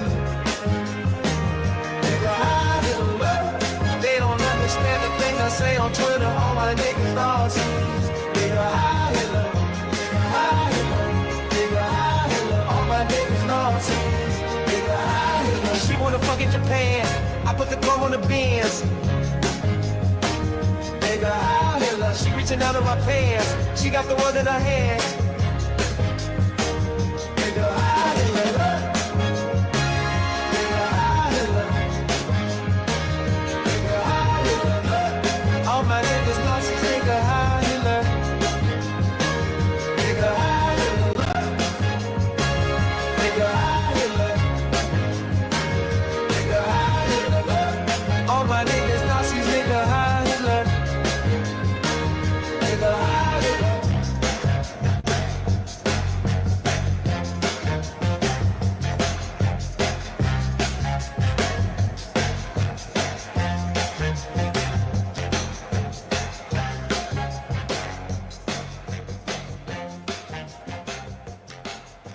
Well, that was something. Yeah. What'd you think, Scooby? That was interesting. A song? All right. Well, we're back. We will keep going. You watch anything good, Scooby, lately? So I had never seen the Terrifier series. I mean, like, at all. Okay. And what did you think? Are you still there? Yeah, I'm here. Okay. Yeah, I had never seen the Terrifier series, and Tony was kind enough to show me all of the Terrifier movies, including the prequel one. Wow. What's it called? All Hallows Eve, or no? It's called. What is it called? I don't remember what it's called, but it was. I found all of them funny as hell. Right, they're good. And we all came to the conclusion that art is severely underrated and deserves to be up on the great wall with all the other great slashers like Freddy Krueger and Jason and whatnot. Art deserves to be up there. Again, okay, what the hell? I'm seeing more. Everyone's talking about this damn Primal War movie. Like I said, I'm feeling like there's a push here with Primal War. Primal War? I've never heard of it. We were talking about it before you got here, but it's like, yeah, that new dinosaurs in Vietnam movie. I said Nerdrotic gave it a good review. Now Critical Drinker's here giving it a good review. But what I said was the guy who made the movie apparently is a fan of Critical Drinker and said that as much pretty much recently. So I feel like it's like a, you know, why am I getting flashbacks to the video game? Oh God, I can't believe it. It was Dino Primal? Crisis. Dino Crisis. Thank you. I never played Dino Crisis, but even I knew it. This reminds me of This reminds me of Dino Crisis. Killing dinosaurs with guns. It's like one thing that all the Jurassic Park movies hint at but don't really do. Shoot the fucking thing. Shoot it. Shoot it dead. It's a dinosaur. Kill it. Primitive War, AJ. AJ, you want to hang out? If you're available, I can send you the link, by the way. But yeah, I don't know. Like I said, I'm just hearing a lot of this. Who knows? Maybe it actually is good. Maybe it actually is great. But it says that Primitive War is just completely, utterly bonkers in the best possible way. A movie that understands exactly how insane its premise is and just has a load of fun with it. Better than Jurassic World Afterbirth, that's for sure. And then fucking John Delarose every goddamn time. He's always in the fucking top. He's always just fucking trying to grift, man. No matter who. What's funny about John Delarose is it doesn't Playing the matter. grift game. It doesn't matter what side of it you're on. If you're like Team Rippaverse or Team Comicsgate. It doesn't matter if you're Team fucking Gary Nerdrotic or the EFAP guys or whoever. It's always John Delarose in the fucking comments. Like, notice me. We all know that he's truly Team Furry. Yeah, well, it's not even that, because, I mean, apparently, it's just like he's very dishonest. It's all a grift with him. And the big problem is, it's like, he's bragging about his goddamn AI books, and he's, again, and I was talking about this earlier with subcounts. It's not that, like, subcounts don't matter. It's not that views don't matter. It's just, I feel like it's dead internet theory, where I feel like a lot of the fucking interactions on the internet are bots. And when you see John Delarose, he's always got, let's see here. Actually, if you see his responses. Like he's a walking bot? No, but he has, I think, bots that follow him. This, I don't know about this, but yeah, there were people saying that John Delarose, like, he'll comment. Like, whenever he's plugging his stupid books, in his comments will be a bunch of, like, hot chick Twitter bots that are just like, oh, my God, I love your book. And you're like, what the fuck? That's just weird. I think Master of TDS, Master of TDS said that you can usually tell that there's a bot there by the way that they're commenting and the names and stuff. Yeah. He says if the comments usually sound the same and the names are normally like very similar, he said, then chances are it's a bot. So only boy bands like Backstreet Boys or NSYNC or however they spell their name. Maybe. I don't know what you're talking about. Jackstar says he's a disingenuous slime ball. Yeah, he is slimy for sure. He's a slimy guy. It doesn't matter what side of the aisle you're on. You probably don't like John Delarose, or at least like keep a wary eye on the guy. But yes, I did have to go check on Mom and make sure that the water heater is getting repaired. Also, I don't know where little Miao Yen is. She's been MIA for a couple hours. I don't know. She'll be back. But speaking of Master TDS, he just shared this. I think he just shared this. This is interesting. A modernized Wizard of Oz series is in the works at Prime Video from Gwen Stefani, Blake Shelton, and creator Gina Matthews. I don't know who that is. It will be young adult focused with a yellow brick road used as a metaphor for the challenges and focuses facing young adults today. So it's like The Wiz with Zillennials. Instead of black people, it's going to be the Wizard of Oz for Generation Alpha. I mean, The Wiz was good. So I bet you anything, Dorothy. I bet you anything, Dorothy is going to be trans. Black. She'll be black at least. At the very least, she'll be black. Or trans black. Or they go coup de grace, trans black. That'd be something. Well, what's interesting though is we're seeing that a lot of these companies are now banning these woke words like gender and all, trans, non-gendered, all these things, all these buzzwords. They are now getting rid of them in the workplaces because they no longer have a service because people have rejected them. So it just shows that it's not really about the people they're claiming. Off? It's not really about the people they're claiming to help. It's more about, like, we can seize control over you somehow with these people. Like I was saying with, they were talking about with, like, Black Lives Matter. Black Lives Matter doesn't care about black people. They just care about using dead bodies to fund their, propositions and plans and stuff. They care about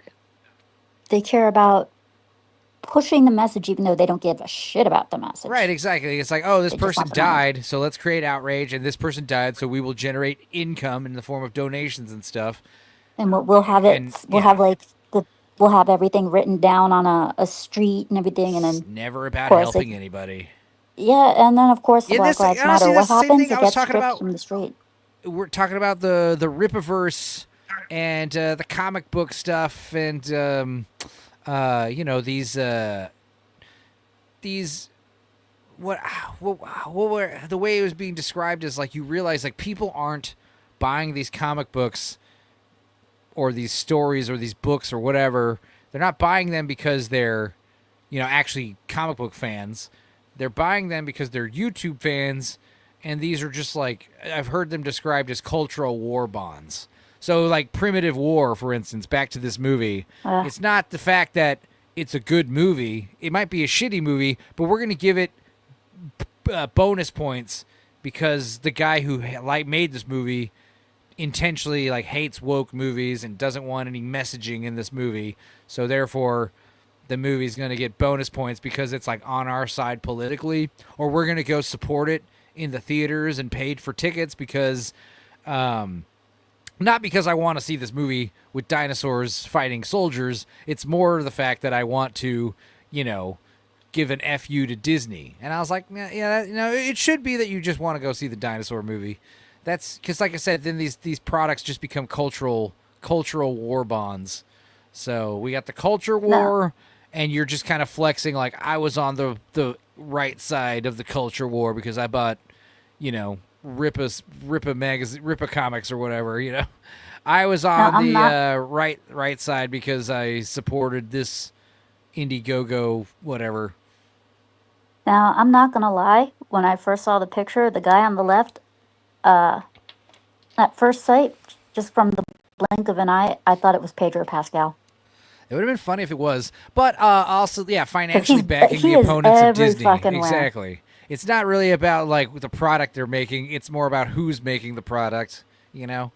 And that's not just a thing. This is a thing that's a lot more widespread than you would think, you know? It's like, oh, I hate going to Chipotle, so I'm going to go support Freebird's burritos instead because they're local and fuck Chipotle, you know, fuck McDonald's. It's the same thing. But yeah, I don't know. As far as this movie, typically I would be thinking this is going to be fun. Oh, where'd that link, boy? God damn it. Did I not? Sorry. AJ. Where that link, boy? Let's get AJ in here so he can talk about this dinosaur shit. Yeah, as far as this dinosaur movie, I would be more excited about it if it was just coming straight to streaming. And it was just, the fact is, I saw the trailer for this movie like a year ago, and I wondered what the hell happened to it. And apparently, it's now coming out. Maybe that's a good sign because some people saw it and invested into it, and they're going to distribute it because they have faith in it. You know, that could also be the thing. So it could be badass. I don't know. But usually when these like schlocky, you know, kind of action movies are really hyped up like this, I feel like it's more political than, you know, because sometimes like movies have genuine hype, and I'm not really hearing anything hyping about the actual movie. I'm hearing more hype about, you know, the making of the movie, the fact that it's like anti-woke and isn't bending the knee. AJ, how's it going, dude? No intro videos on the Stupenzocast. I'm just more along the lines. I'm more along the lines curious of.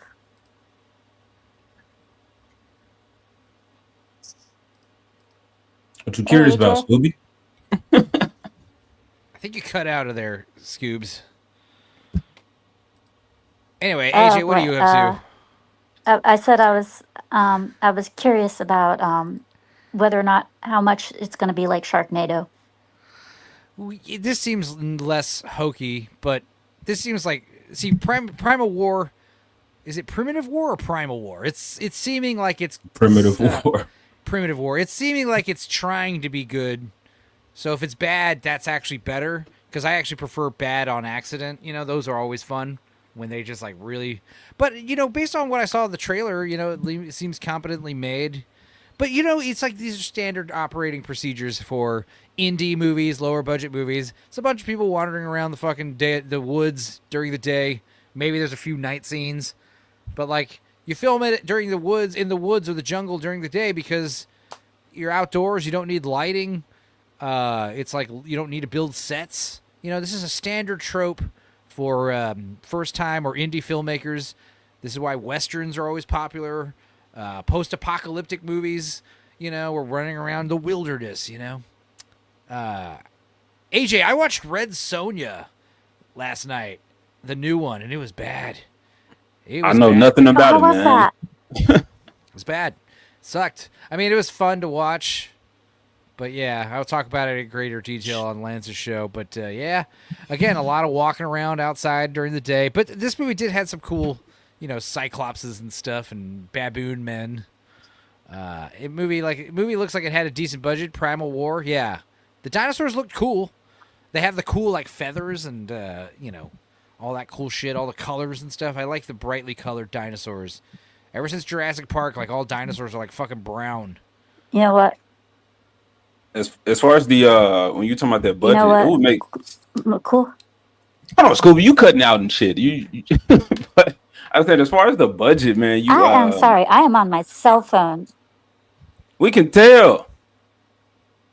What are you saying, AJ? As far as what budgets? I was saying the budget.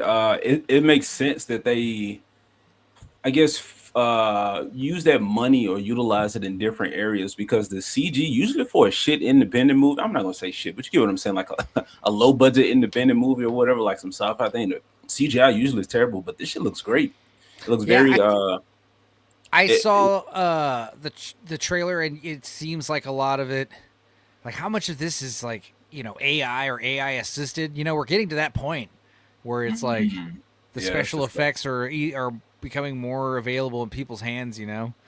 So I think especially when you're talking about like night scenes, yeah, you can hide a bunch of dumb AI shit. Yeah, what was that stupid Godzilla '98 movie? It's like I love when the movie starts. It's like, by the way, it's gonna be dark and raining all weekend. It's gonna be raining. Make sure to mention that in the news. I gotta say, when it comes to movies, if it's a good dinosaur movie or monster movie or kaiju movie, I'm in. All I want is some fucking laughs, some chills, and some fucking bloody death scenes. I'll be happy. Oh yeah. Yep. Yeah, for sure. I think with the I don't know, I guess you could say with the original Jurassic Park 2, but the main cast never dies.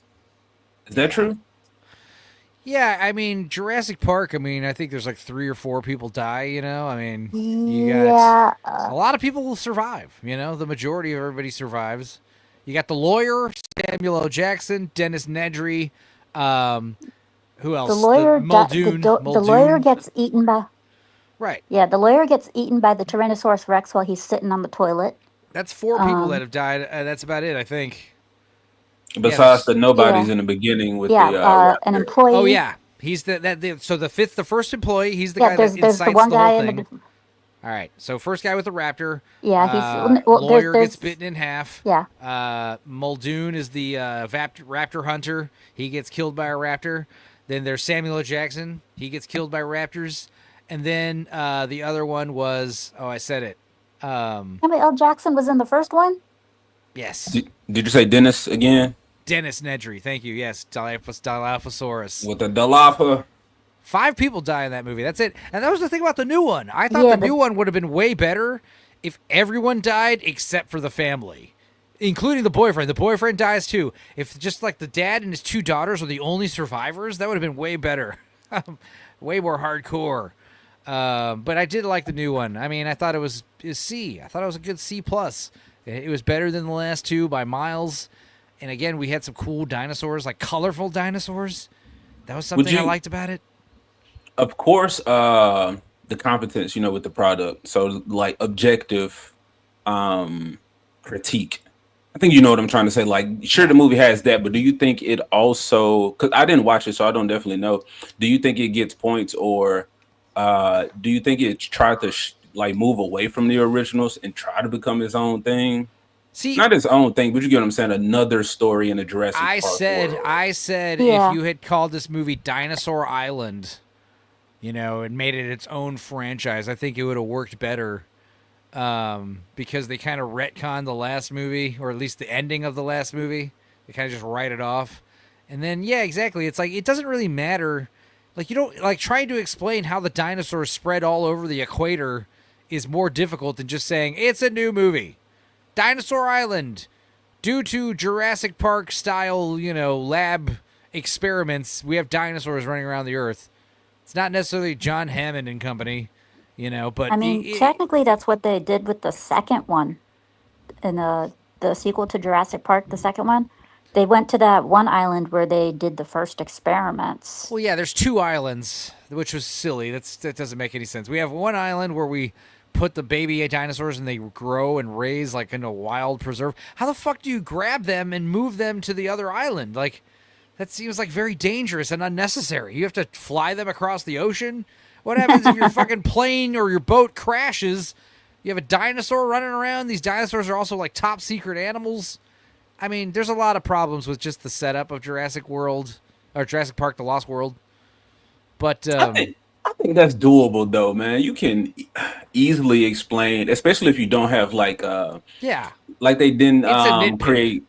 Yeah. They didn't create like the Mosa early on, like any aquatic dinosaurs, so you didn't have to worry about fucking aquatic titans attacking anything. Yeah, right. So like, well, like I said, I thought it was it would have been a good thing if it was just called, Dinosaur Island with Scarlett Johansson, but whatever. It's got to be Jurassic Park, Jurassic World, I had said when I was talking about it with Dax, it seems like it is capitalizing off of the work Jurassic Park has already done. Yeah, because I've seen some like nods to the original Jurassic Park or the first 3 maybe in this movie. But I don't know if it's trying to be another Jurassic Park.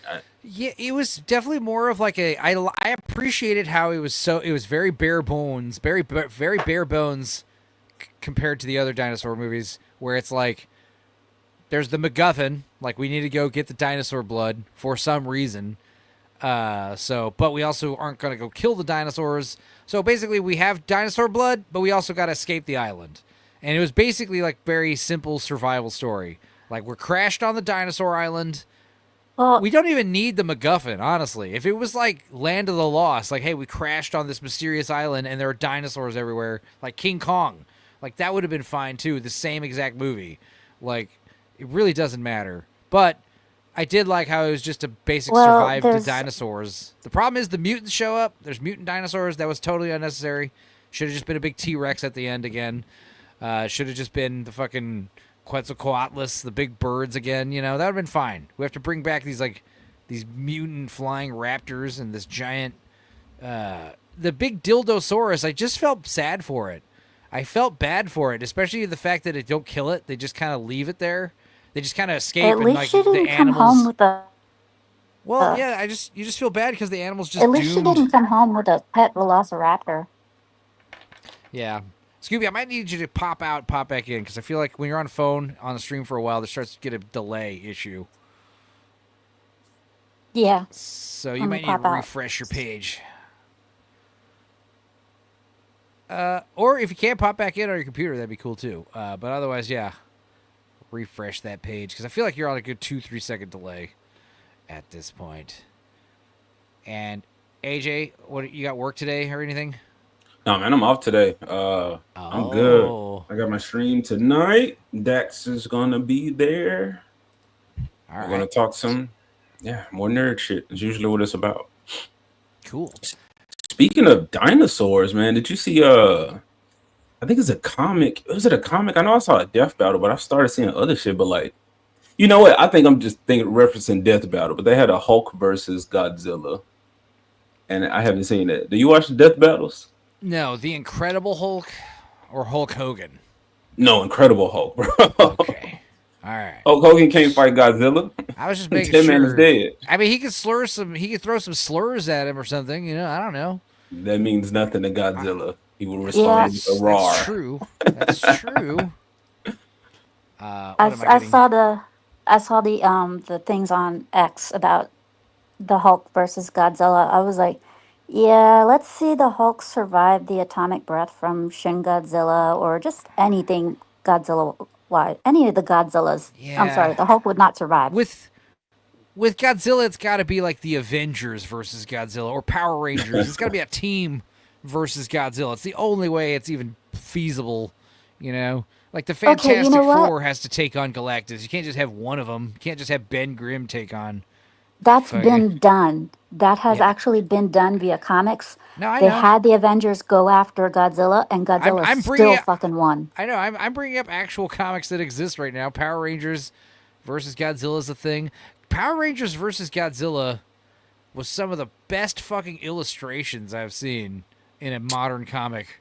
Bro, Power Ranger crossover comics are actually pretty good. And they have, because like a big problem with the post, woke, post Barack Obama Marvel and DC comics is the interior art on a lot of the big titles is garbage. Yeah. And you're like, who the fuck is drawing these comic books, these superhero action comic books? They're so boring. But then you look at specifically the Power Rangers Godzilla crossover book, and also the Power Rangers Ninja Turtle crossover book. That's the highest ranked one to me. Sick. Like the interior art is like sick. It's like, hell yes. It never diminished with issues. It only got better, and the story got better, bro. That's like the benefit. That's why people like comic books. The art does come first. The idea of the comic book is you flip through the pages, you're like, okay, this art's awesome. I'm gonna take it home. The story, you'll read the story, but like, even if the story's, with comic books, it's a visual medium, So that's why, I love Narwhal Per Berg. And he's like big in he got some recognition by teaming up with Mark Miller with his little vampire comic book. But yeah, apparently the mainstream audience isn't really digging Narwhal's style, which is a shame. Because I feel like with Narwhal, what's his book name? Vatican City. That's the name of the book. Now apparently Vatican City is already getting might get optioned as a show or a movie or something already because it's Mark Miller, which is cool. But let me see if I can find some actual Narwhal art. Or I guess I gotta look up his real name, Per Berg. Yeah, I don't know who this person is. Yeah, he's making names for himself in the indie comic scene, but he's got this very distinct art style that I personally like. It's very animated, but people, I guess, in the comic book industry or comic book fandom are not taking so kindly to it because I guess the idea is, like with the Power Ranger stuff, you could tell a lot of time and effort went into these illustrations. Whereas when you look at some of Per Berg's stuff, it's very rudimental on purpose. Like it looks like it was drawn very quickly. Oh God, how do I even find some decent images to use? Oh, I know how. I'll look on X. That's actually a good idea. I can't tell you how many times I'm trying to search something on Google and it sucks, and I'll just search it on X and it's a million times better.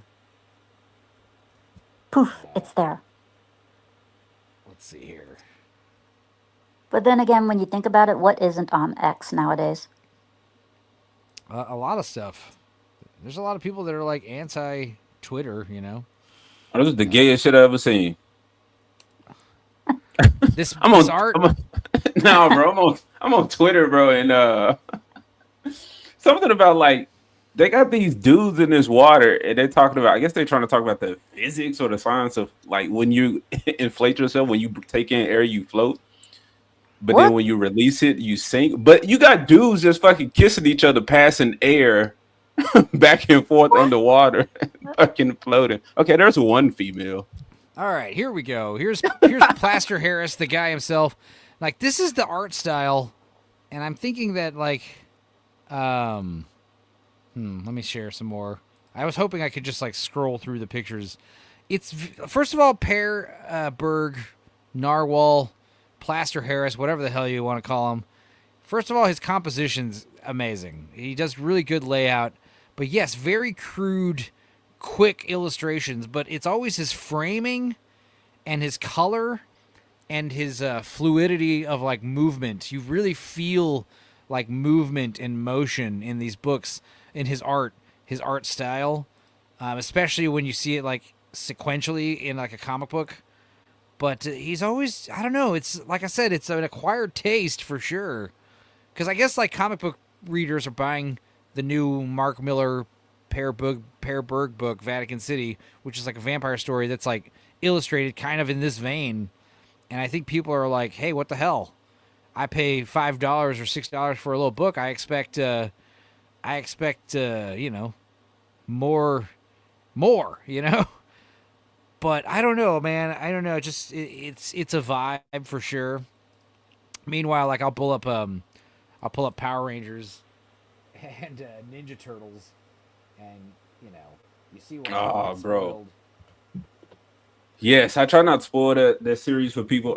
I doubt anybody goes and fucking reads it, but the fan service, like with a crossover, you getting fan service, but it was done so well in that book. And when, let's just say, the Rangers and the Turtles like trade powers, Nice. so some of the coolest shit I've seen.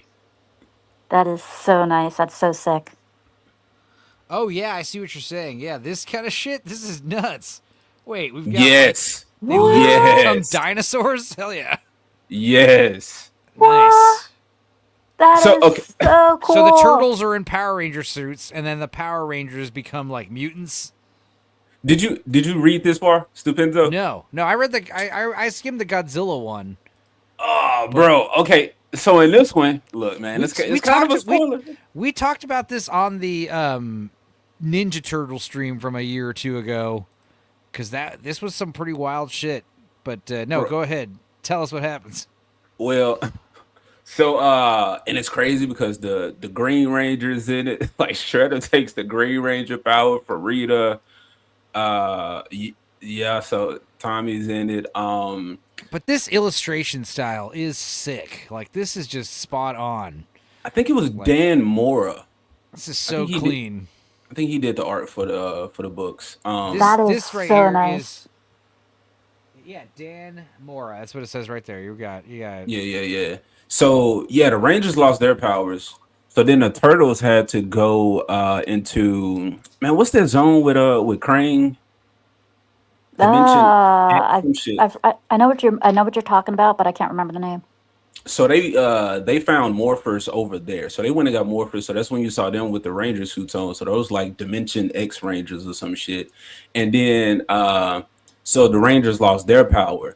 So Billy and Donnie got together and figured out a way to, if you go back to the dinosaur image, then you see those belts that they had. So they figured out a way to mutate them into their dinos, their Ranger animals or whatever.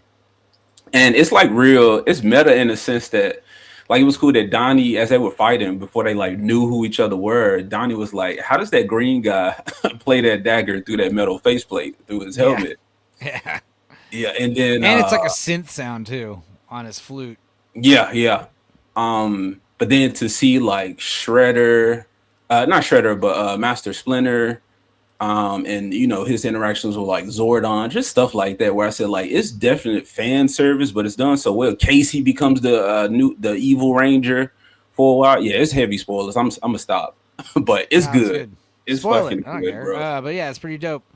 The shit's pretty sick, and yeah, like, I mean, like they were asking how the fuck Tommy turned into a dragon, because they're like, bro, dragons aren't even real. Like, what do you synthesize? Basically, just don't ask questions. Let's just keep going. Don't ask questions, just have fun. Yeah. Let's see here. Ooh, yeah. And that, speaking of, I guess, yeah, AJ is going to be doing Tighten Up Tuesday tonight. Maybe I'll pop on. You can, man. It's open invite for that one. I'm just chill, bro. And yeah, guys, in case you guys forgot, Tuesday night is AJ's night. Ooh. And it's been a while since you've been, so he's back in that slot. So, I am, bro. I'm able to now. So make sure you guys tune up tonight. I'll be there.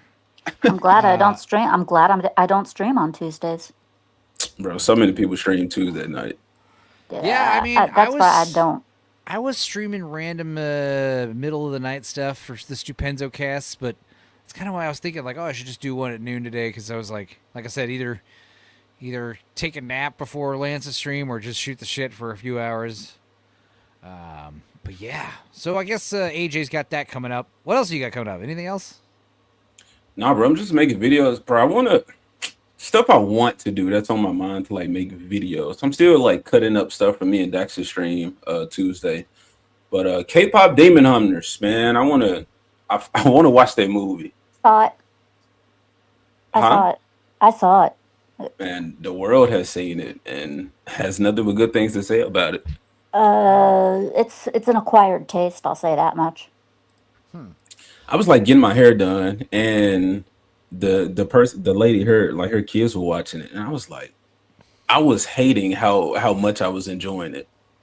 This is something else AJ sent over. This is apparently what he was talking about gay men breathing in each other's mouths. Oh God.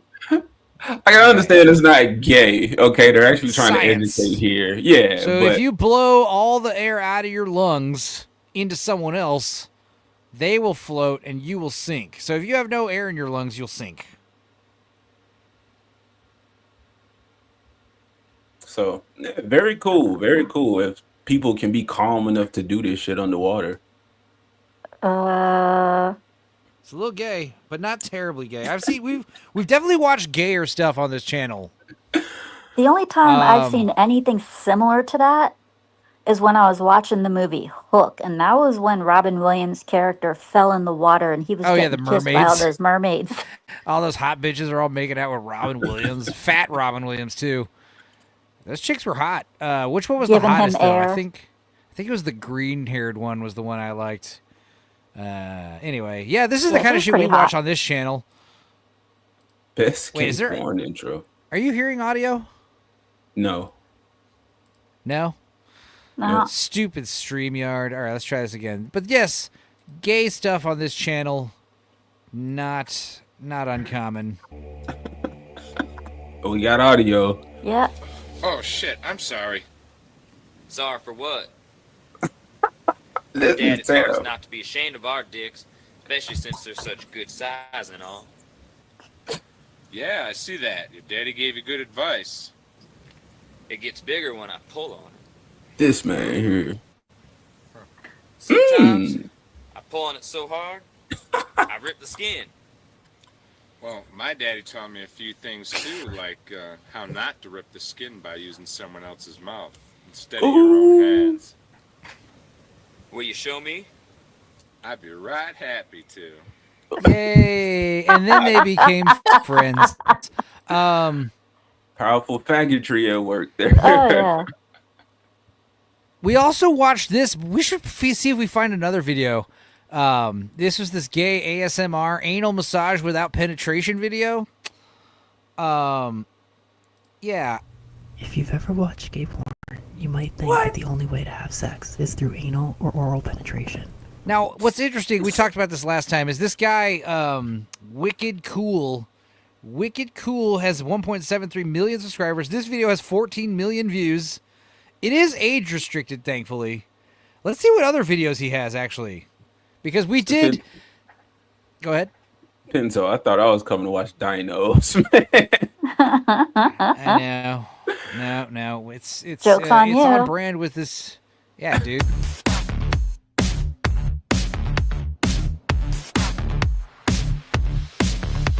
I'm gay. I suck penis every day. Fuck me in the ass until you make me spray. I'm fucking gay. Anyway, you know, I feel bad for the people who look like the AI created dudes. Oh yeah. You get what I'm saying? So now somebody's going to see his doppelganger or whatever, his real life mirror version. Yeah, I mean, this is the thing. It's like, this is a very gay channel, obviously. My gay threesome from hell, I'll have to screen that video. But this is his most recent video, and it says, AI gay porn, nobody's ready. What the fuck? Are you serious? Oh, man. All right. First of all, just looking at the guy, first frame of the video, fucking gay. Like, I can't. The only way he could be more gay is if he was wearing pink, and he had a little daiquiri with an umbrella in the glass. I mean, If it's AI, then I wonder if any of them will have like 6 fingers and an extra arm or something. Oh yeah, last time I brought my law tube friends, says Boosh, Enzo played this and they left. Well, it's for scientific research purposes and also to laugh at you guys squirming over gay stuff. Look, so hold on. I hate to make this like justification, but can we say it's gay if it's not real? The same way people who like the lolly shit will be like, well, it's not real, so why does the age matter?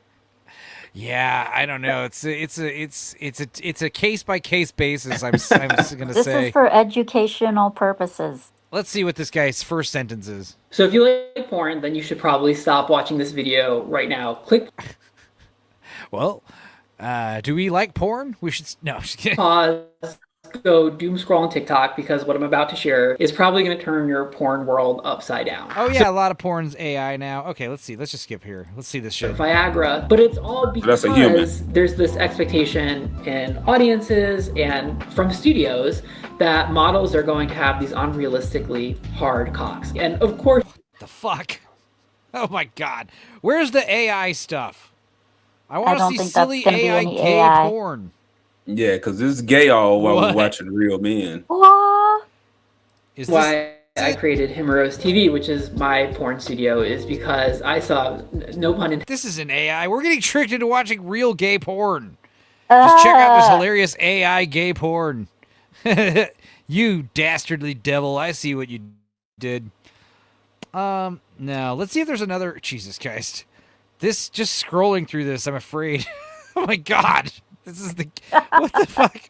I want another ASMR video is what I'm looking for. Gay ASMR is what I was looking for. Seems like... Ew. What the Boo. hell? Interviewing a famous bulge. What does your algorithm look like, Stupendo? It's a nightmare. All kinds of crazy shit. Like if I go to my YouTube homepage, let's see. All right. Oh wait, it's gonna change. Hang on. Okay, so we've got Lance is Live with Nicholas Rowe. I've got some ambient deep house. There's a teaser trailer for a movie starring Will Arnett. Huh, let's see what that is. Maybe that's 5 hours ago. Trashcast, Ethan Van Sciver, making fun of your friend Eric July. What was it? Gord King's Live, playing video games. Gord. We've got some kind of music thing. Arnold, Ozzy, Adam Sandler, Liver King. Oh, the Outdoor Boys. Dankmas. Yeah, we got a bunch of Dankmas. I've been watching Dankmas. Maybe we'll watch another Dankmas video. Oh, yeah, How to Drink. I like that guy. Just a lot of weird shit. I think because I don't really favor anything, really. I get recommended a lot of random nonsense. But, you know, yeah, the 6 levels of DMT from that guy, that same person. Okay, I see what's going on. Our buddy Smoo DJ's is playing. They hate to you hate to what? interact. Yeah. All right. I'm gonna well, this show's gonna wrap up in about 40 minutes anyway. Okay. Well, but, like I said, Barcade tomorrow. Yeah, and like I said, Barcade tomorrow afternoon. I mean, not tomorrow afternoon. Barcade tomorrow night around 10 p.m. And Saturday, 5 p.m. Eastern, Scooby Pups Podcast, Furious Dan. Check it out. Okay. Sounds good. Well, thanks for hanging, Scooby. And we'll see you around again soon. We should watch another movie again soon, too. We're going to start watching horror flicks. Tonight. Seems like I'm fucking taking all the Leon's friends. You're taking all the what? Leon's friends. I met Scooby through Leon. I met Dax through Leon. Cool. Are you aware of the Dankmas stuff that we've fallen down the rabbit hole? Creamage and Dudicus and okay, let's watch a random Dudicus. Let's watch a Dankmas video I have yet to watch. No, let's watch a good one. Coming up, Millhouse. This is a good one. This one rules. This one might be top 5 for me. I'm not the biggest Simpsons fan, so I hope I get the references or whatever. Even better. Let's see what you think about this. Let's see.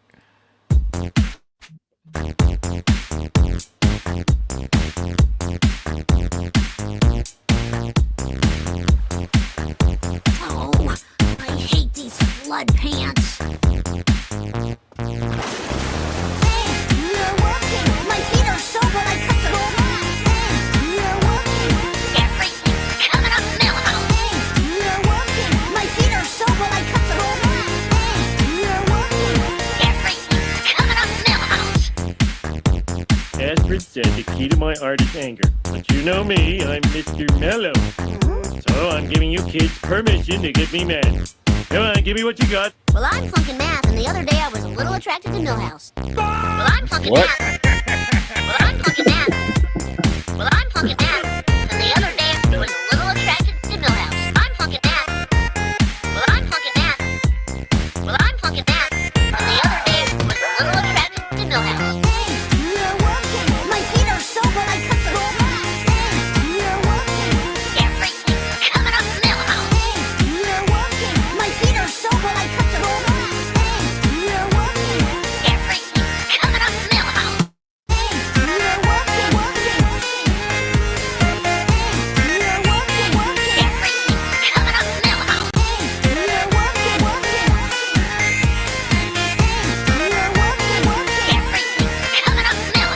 Coming up Millhouse.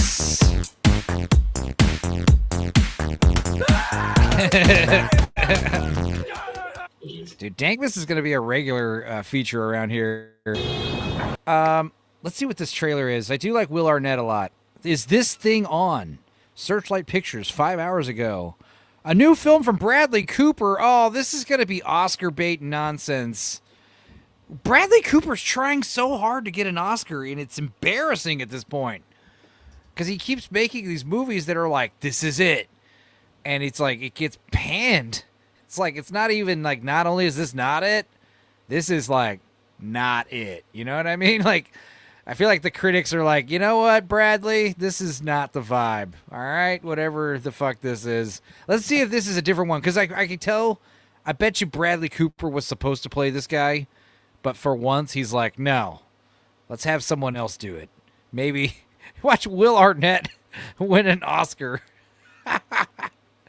First of all, that'd be funny, just in isolation. But second of all, the fact that Bradley Cooper is the one that wants the Oscar so bad, he directs and writes a movie, probably writes it, doesn't star in it this time. And that time, oh, man. First of all, who gives a shit about Oscars? But second of all, don't take it so seriously, Brad. That's what I tell you. Boosh says, this is what happened when Pogo got to stage 7 while taking LSD. Jill is here. Hello, listening while picking up The Offspring. The band? I saw that Dexter Holland from The Offspring was out bicycling with Lance Armstrong.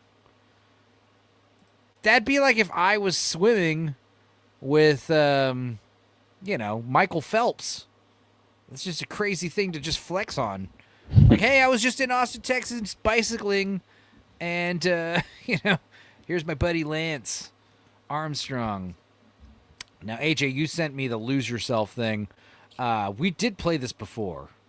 But is that where I saw that from? Is it?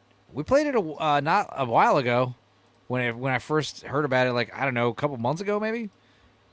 Okay. If this is the first you heard of it, then that's an honor. I'd be, I think, okay, if you played it, then it must be, because I just saw it on YouTube recently. Not on YouTube, but on Facebook. But then I also saw another one, and I was going to say that for my show, but it was the Smash Mouth one with All Star, but sung with Disney characters. This shit's impressive. Look. It's not the editing that's so impressive. It's the foraging. Like, how long did it take you? The foraging for the clips, If you had one shot, one opportunity to seize everything you ever wanted in one moment. Kirsten Dunst is hot sometimes. Yeah. Or let it slip. She got big titties. His palms are sweaty. Knees weak. Arms are heavy. His vomit. And his sweater. Ready? Mom, spaghetti. He's nervous. What's on the All right. surface? He looks calm. Expert mode. Jojo Mayer. Or not Jojo Mayer. Jojo Rabbit. Don't know what this is. Ooh. Oh, forgetting. Oh, The Searchers. Bridget Jones' Diary, or is this Jerry Maguire? Down. Yeah, like how do you find these specific lines? I don't know. In the future, they'll be like AI assisted. You know, hey, I'm the AI and I help compile all the clips for you. It's like, thank you. You saved me like 19 hours. You know, like that'll be in the future, like the near future. Yeah. Like, hey, not only did I find the clips that you're looking for, here they are in downloadable MP4 format. Here they are in a zip file, like ready to go. Like, holy shit. Just think about that, you know? The crowd goes. So loud. Okay, wait. Sam Neill, that was Possession. Oh, god damn it. Possession, I only know animated stuff. This is Ray Liotta. What is this one? Ray Liotta and Melanie Griffin? What was that one? Ooh, what is this? See, I mean, damn, these are deep cuts. Like, some of these are deep cuts. Come on. He's choking. That's Mrs. Doubtfire. This is Gladiator. Everybody. Horrible Bosses. Spider-Man. Ooh, what is this? Is this Happiness? Wait. Time's up. Independence Day, Ferris Bueller. Don't know. Planes, Trains, and Automobiles. I say, bro. Let me just mute this. Galaxy Quest. Tom and Jerry, the movie. Ooh. Is that the Fast and Furious? No, that's the Fast and Furious actress. I don't know what this is. Gangs of New York. Catch a Mockingbird. Don't know. It's that 40. It's that knocked up bitch. I remember liking Knocked Up. It's kind of weird though. Oh wait, yeah, she's hot. She just got shafted by Hollywood, which also makes her cool. She didn't play no games. She was a bitch. She was hard to work with, you know. This is that Ronald Reagan chimpanzee movie. I can't remember what it's called. Ice Age. Cats versus dogs, right? Cats and dogs. Cats and dogs. Episode 3. Don't know. Dog Day Afternoon. Encino Man. This is High Fidelity. Pride and Prejudice. I don't know what that Hugh Jackman one was. Don't know what this is. Don't know. George Hamilton. This is... Oh, God. Zorro the Gay Blade. That's what that was. This is a fun game. That was Jerry Maguire. This, I don't know. White Men Can't Jump? No. Yeah, I think so, yeah. Queen? That's Freddie May from Queen. What movie was he in? I don't know. Don't know what this is. That was Frozen. That was Frozen. What is this one? I don't know. I'm going to put this as Any Which Way But Loose. That was Bill Murray. Was that Caddyshack? That wasn't Caddyshack. This is What About Bob? This is What About Bob? He looks kind of attractive right there. Reefer Madness, the musical. That's what this is. Fucking Blues Brothers 2000. Is this The Northman? I don't think so. That was a Spike Lee joint. This one. Don't know that one. That one's is this Red Heat? No, Raw Deal. And don't know this one. Well, Young Frankenstein, obviously. A Knight's Tale? Is that what that was? No, this is something else, right? Is this not A Knight's Tale? I never saw A Knight's Tale. I don't know. I don't watch movies. Is Scooby still here? Scooby, technically she's still here, but no. I'm going to go ahead and just kick her. I'm guessing.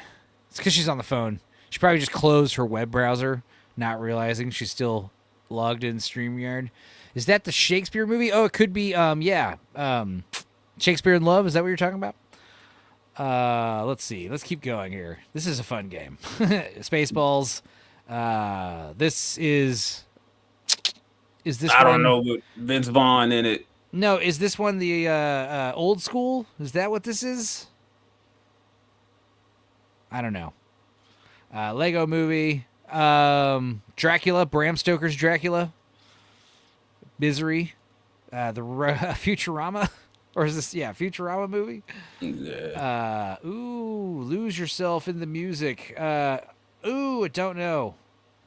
It's Peter O'Toole. This is Amazing Spider-Man. Medea. Do you watch Medea movies, Fuck no. AJ? No? Fuck no. Do your family members watch them? Yes. Really? Do they Yeah. do your aunts love them and overreact and yell and clap and shit at them? Or So my immediate family, my mom, my dad, they don't watch that shit, but yeah, other blacks typically love aunts fucking and cousins and stuff? Yeah. Have you ever been at a family outing or a family event and someone put on a Medea movie? No, I don't. We don't really watch movies at outings. People are doing stuff, touching grass. Yeah. I remember one time watching with my family and extended family, putting on an episode of Ren and Stimpy when it was really popular. Mhm. And it was the episode with the haunted house where the ghost is trying to kill Ren and Stimpy. And, there's a part where Stimpy's in the shower and he grabs the ghost and uses him as a fucking wash rag on his armpits and his crotch and balls and shit. Bro, and my family was laughing their asses off at this. They were like, this is that Ren and Stimpy show? This is funny as hell. Bro, I don't remember. I remember Ren and Stimpy, but I could have swore it came on Nickelodeon. But when I go back and look at episodes, I was like, how the fuck was this allowed on a children's network? Yeah, because it was gross out. It was gross out. It was boy humor. It was gross out, farts and belly button lint and earwax and boogers. It's a lot of that stuff, It was great. I saw nude women too. I saw Yeah. There were some pinup girls and stuff. Now, there were some newer episodes that were for Spike TV. Okay. And they were pornographic. Okay. And I renounced those ones because Ren and Stimpy are gay lovers in those. In the old ones, it's kind of implied, but they're roommates basically. Yeah. But they do sometimes have this husband and wife vibe where Ren is the wife or Ren is the husband coming home from work and Stimpy is the wife. He's a homemaker and shit, you know. There is this dynamic. They could totally be LGBT icons, Ren and Stimpy, but they don't want that because they're disgusting. And they're also stupid. But yeah, Ren and Stimpy, man, was so funny and weird and twisted. And, Rocko's Modern Life was also gross. And Real Monsters was gross. Yeah. And yeah, you got to bring that shit back. And it wasn't all gross out stuff. But yeah, it's just the essence of being slimed, Like Nickelodeon, it had this grit to it. Also, the whole pedophilia thing was less known. Bro, I just kidding. I still want to be slimed. Yeah, bro. Being slimed is like being touched by the finger of kids' television god. I'm enjoying the flashcards, says Jill. Oh yeah, the rapid fire movies. Let's see. This is Jason Robards. What is this? I don't know. You only get one shot. Oh, I don't know what this is. This is that stupid blind Sandra Bullock movie. What was that called? Mockingbird? Bird Box? Bird Box. Good job. I got one. Oh, this is Knives Out. Ana de Armas. That was Mad Max Furiosa interview with a vampire. Oh, Furiosa. No, Fury Road. You're right. That's what I meant. This is that stupid panda movie, Seeing Red or whatever the hell, Turning Red. Turning Red. Bad Lieutenant, Port of New Orleans, Nicolas Cage. Hold on. Nick Cage. Did you see was it Willy's Wonderland? No. Bro, good fucking movie. It was good. I did recommend The Surfer, which came out this year. It was one of the better movies I watched this year. Surfer was badass with Nicolas Cage. Okay, I was about to say it was good. Nick Cage. Is it actual surfing or that's a? Yes, it's about localism in Australia, where this guy Nick Cage grew up in Australia, and he's this rich guy, and he's trying to buy a house in the area where he grew up in Australia, and there's a pristine beach nearby. And he's going to take his son surfing, on the beach, and the locals there are like, locals only. Get the fuck out. And he like, it just starts from like this little disagreement and just spirals like out of control, dude. Holy shit, it's badass. And it's like, it's one of those movies where like you don't know like kind of what's real and what's not. It's really good. I feel like I should know what this is, but I don't. That was like there was a ghost. I don't know. Was that a yeah? Is this like a Christmas Carol movie? Yeah, that one. Christmas Carol.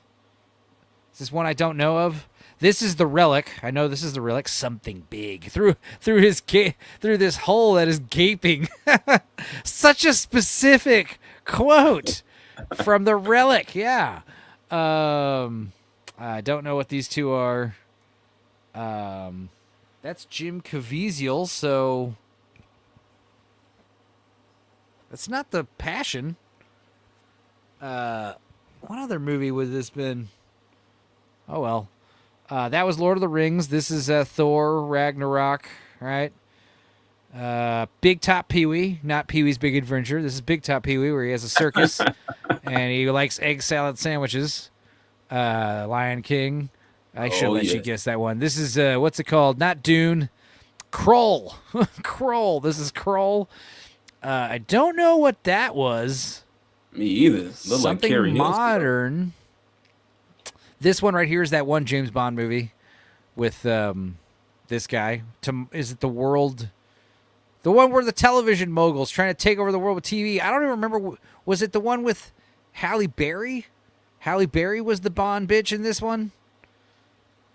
The chat will know this one. It's that Bond movie. The last Pierce Brosnan movie. The Pierce Brosnan movies are a shame because Tomorrow Never Dies. Is that what this is? Okay. Yeah, the Bond movie. Pierce Brosnan was my favorite Bond, like physically. Like he looked the part so great. But he has some of the worst Bond movies. And by worst, I mean like, hocus. Except for GoldenEye. Like, they got a little silly. Even GoldenEye was silly. Rob Reiner. What is this? Man, you need a panelist that can contribute. No, I know. I know. I watch kid shit. We'll get back to this game. This is that Harold and Kumar? One of the I would Harold assume and Harold and Kumar. Yeah, maybe he was going for the interview at that point. Or supposed to be. Kroll forever. And yes, it was Tomorrow. Last one was Die Another Day with Halle Berry. Okay. So Tomorrow Never Dies was with the Asian bitch. Okay. I'm getting my Bond movies. This is The Island, Ewan McGregor. Young Hugh Jackman. Don't know what that is. Anyway, whatever. Is this thing on? Let's watch this trailer. From fucking, what's his name? Bradley Cooper. What's it about? As their marriage quietly unravels, Alex faces middle age and impending divorce, seeking new purpose. Oh, he becomes a fucking comedian. Jesus Christ. Another one? Yeah, that sounds like me. All right, I'll let you go back. Downstairs in 2 minutes. That's me. Well, you better head down there then. Where? Just straight behind you, down the stairs. Hey, what up, man? How you doing? Hold on. Just get on, all right? So 20th Century Fox became Searchlight?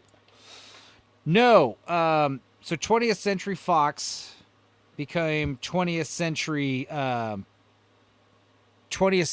Films or 20th Century Studios. So it's no longer Fox. But Fox did own Fox Searchlight, which became Searchlight Pictures.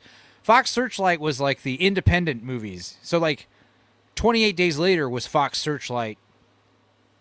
Yeah, so it's not technically 20th Century Fox, but like, Okay. Yeah. That Searchlight just threw me off. Behind you, down the stairs. Hey, what up, man? How you doing? Great. You see the light? Just get off, all right? These straight women's experiences. There you go. Like, Just talk to him. Have fun. Oh, bro, this is... Is this like so real you can taste it type shit? Yes, bro. Especially Alright, doing the Kill Tony shit, bro. Right. We just hanging in the back, and they like trying to prepare you for that moment, bro. You were asking to have a more prepared or what's relevant panelist. Well, now that we've changed topics, I think you're very pet relevant now, right? All right.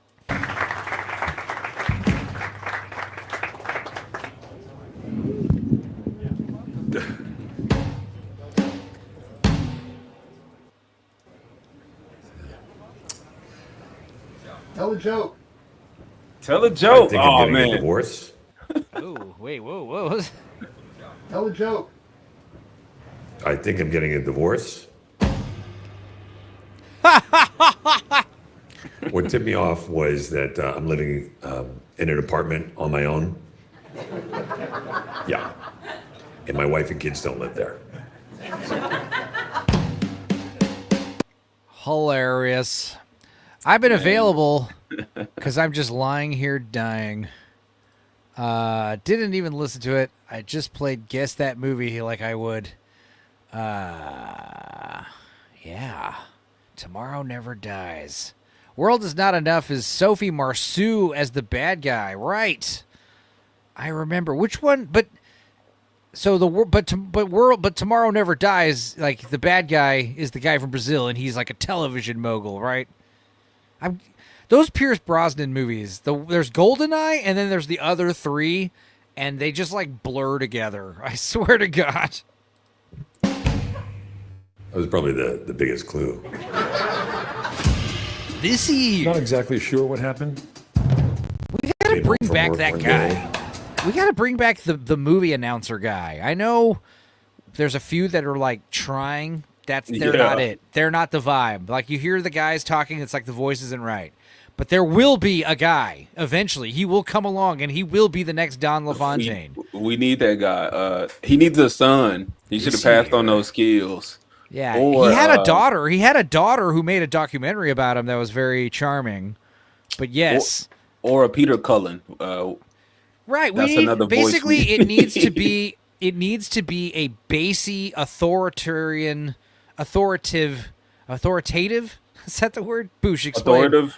Authoritarian's not the right word. That's mean. But like, it needs to be like, an authority-sounding voice, deep bass, like the voice of God. It needs to be like the voice God would have as he's telling you need to watch this movie. Doesn't matter if it's a comedy. Doesn't matter if it's a horror movie. Doesn't matter if it's the heartwarming Best Picture nominee. You need a guy who can tell you need to see this movie or you suck. Like that needs to be the guy. Authoritative. Okay. When is the movie? The first time. When does the movie come out? This year. Yeah, this year. One man joins a girl. The clitoris. Yeah. We also lost James Earl Jones. Someone said, "Is this thing over?" Well, he can't be famous either because the thing with James Earl Jones, the thing about most of these cartoon movies, it's like radio. You hear the voices on the radio and you just picture these handsome, young, fit people, because their voices sound so good. If I wasn't on cam, if I wasn't on camera, you'd think I looked a lot. It's like Gord King. We think Gord King is like, I was just retconning how I think Gord King is like this, like Adonis, like muscular, fit guy, just because he sounds like, such a weirdo. I love it.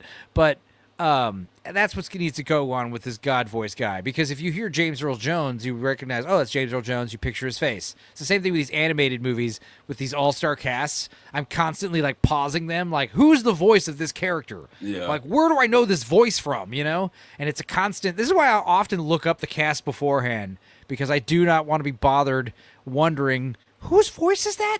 Like whose voice am I recognizing? Yeah. It's annoying. It takes you out of the movie. So yeah. It needs to have this, like, you have no idea what this guy looks like. He looks like whatever you want him to look like, Yeah, it takes you out of the movie, but then you focus on the human. So it's like, who is this human that's taking part in this production? Who is this man telling me to go see this movie? And it's never a woman. You don't have a woman telling you to see the movie. It's a man with a manly voice. Yeah. In a time of trouble. Yeah. When the world needed him most. Pretty sure it was her. Oh, it's Laura Dern. Should have paid attention. That's what she meant about not paying attention. Jurassic Park.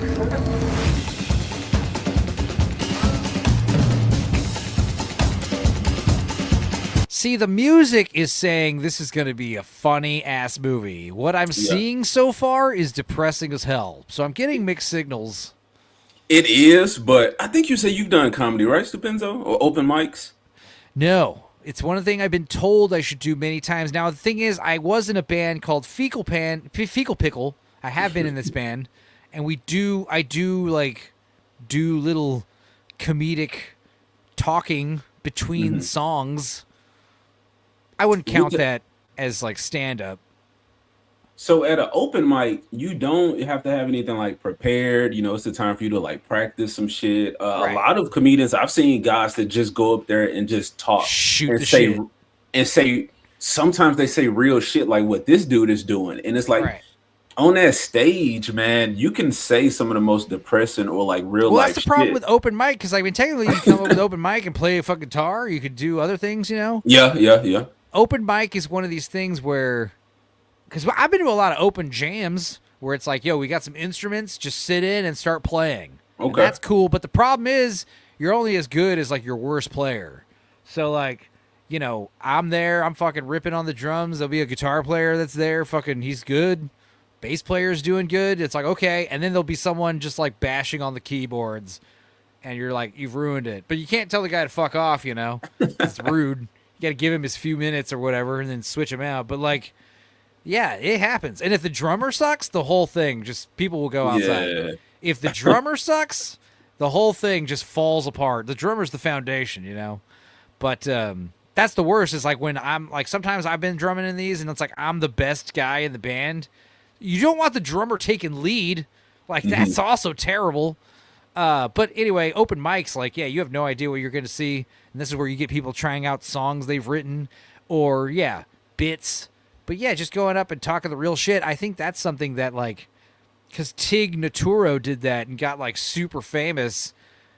There was that documentary about her, and you know, I mean, they still kind of try to push her, but yeah, she was trying to do stand up as a lesbian or whatever, and it wasn't, you know, she was doing all right. But then she got like fucking crazy cancer, and her mom died, and all this shit, and then she just had this set where she went up and like vented her whole fucking life struggle, and it was an amazing thing because not only was it like really personal and fucked up and crazy, nobody knew all the shit going on with her, but she was also like being funny.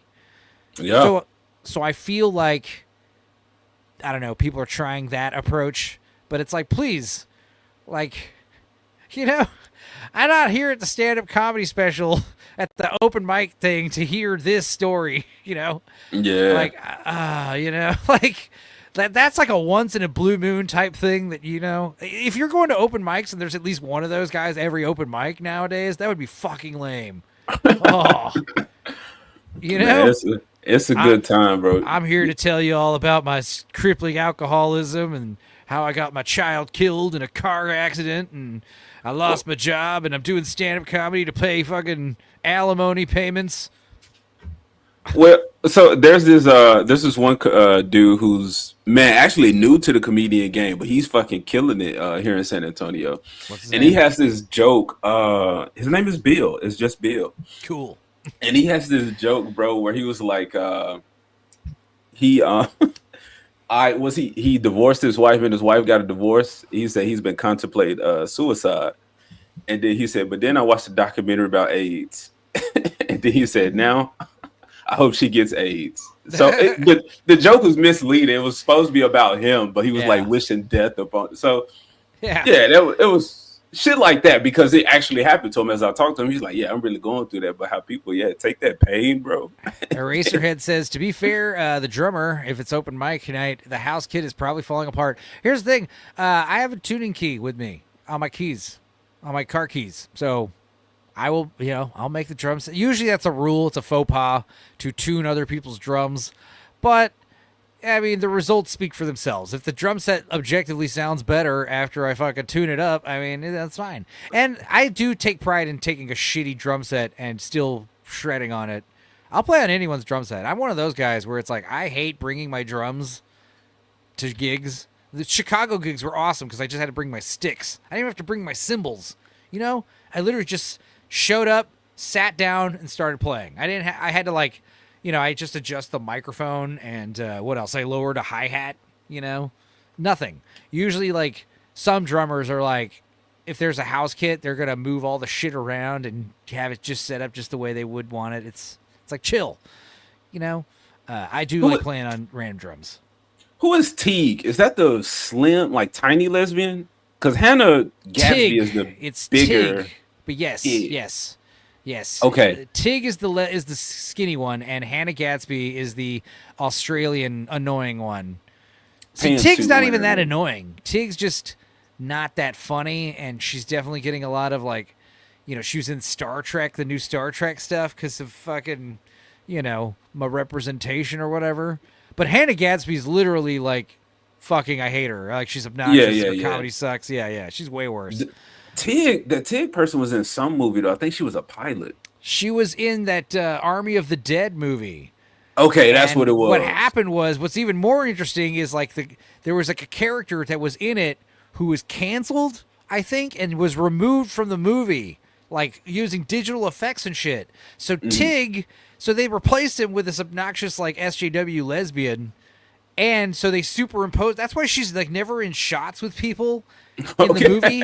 She's always like standing in isolation, or she's like superimposed in the frame, you know, in the background. It's very fascinating. Boosh says, my aunt suggested Hannah Gadsby partially because she's an Anglophile. We didn't laugh at all for 20 minutes, and I said, we're watching something else. It's not even about not laughing. It's like you're getting this fucking trauma dump, you know? I have some clips of him playing. Who? Of you playing the drums, I think. Oh, yes, of me playing. Yeah, they're out there. Apparently there's some footage of the Chicago gig out there, and it's still being edited. But yeah, it was like, we were on a big fucking, like, you know, a big, like, you know, outdoor stage with, like, there was, like, camera guy, like, fucking filming us and shit. I was like, Jesus Christ, this is weird. It was like a city paid event. So that was pretty neat. Anyway, let's finish this goddamn trailer. We got to wrap up this stream in like 5 minutes. The real relationship is finding somebody you can also be unhappy with. Somebody who has your back. We stopped having each other's backs. So what, you like to tell jokes? Well, I mean, I try. It's more like kind of funny stories from my life. And oh, honey, I had no idea your life was this bad. Yeah, what's funny about your life? This is why she threw you out.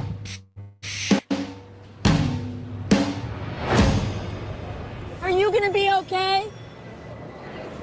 I'm gonna be okay. I'll be okay.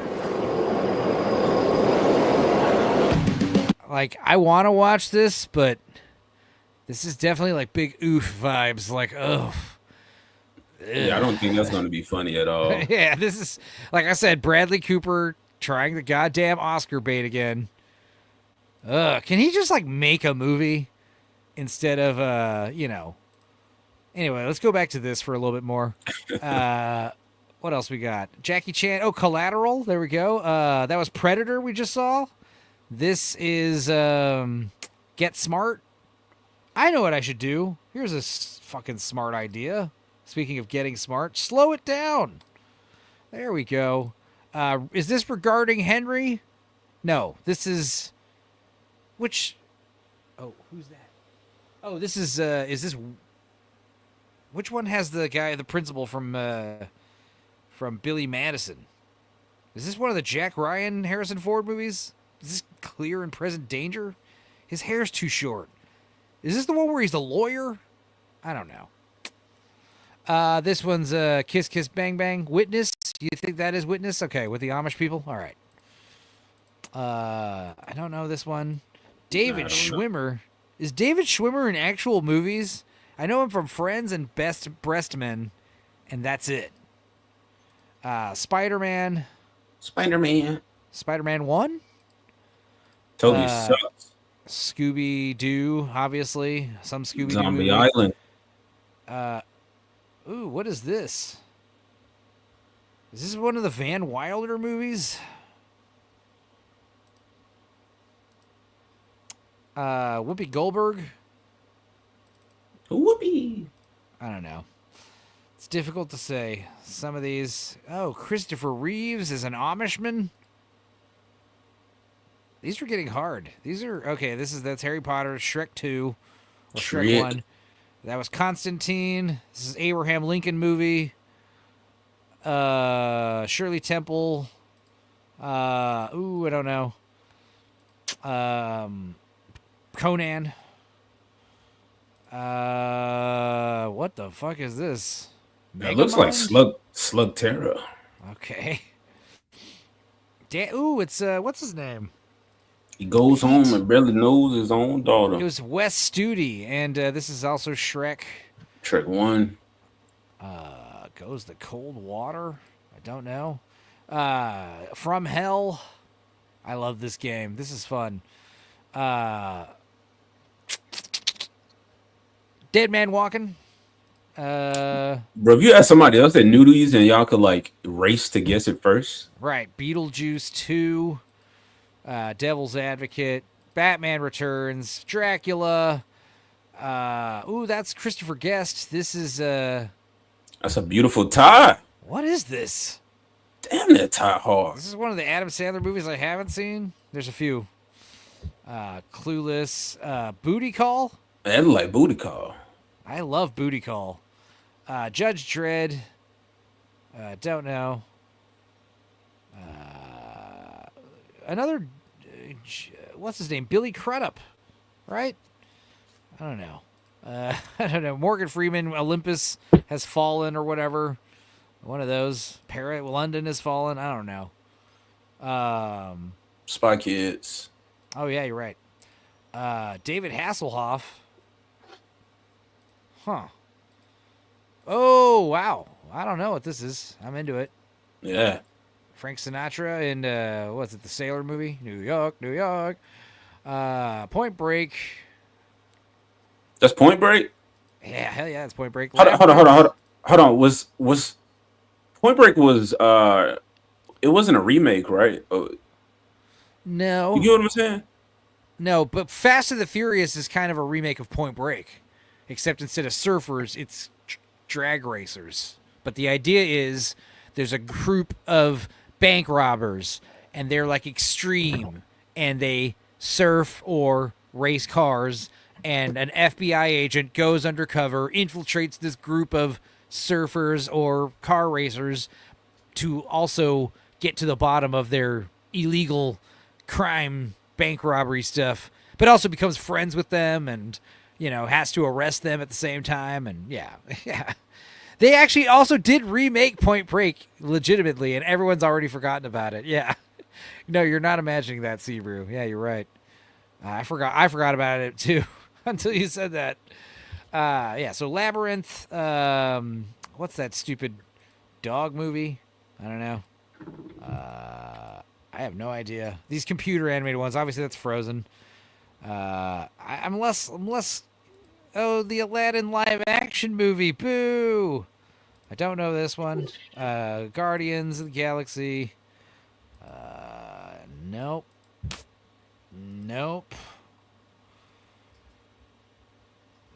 Spider-Man. What? Nope. Spider-Verse. Big Daddy. Lion King. We're seeing repeats. Lion King 2. Oh, that was a Hitch. Hitch. Holy Grail. What is this? Don't know. Secretary. Superbad. Talk about drawing dicks. What else? Hellraiser 4, I think. Hannibal. Team America. The Muppets movie. Tropic Thunder. Damn it. No. Negative. Wait, Vin Diesel and Helen Mirren were in a sex scene together? That could be his mom. I know. Kevin Costner, what is this? Tin Cup? Anyway, it's time to go. I got to be on Lance's show in 3 minutes. Thanks for hanging out, guys. AJ, I think maybe I will try to pop on to your show tonight. Cool, man. Happy to have you. All right. And yeah, thanks you guys for having this coffee with us. We'll do this again soon. Otherwise, I'll see you guys later. Also, I probably won't be hanging out afterwards, AJ. Like I said, I'm going straight to Lance's to talk about F1, K-pop Demon Hunters, Red Sonja, and 90 Day Fiance Hunt for Love Tell All. All right, later.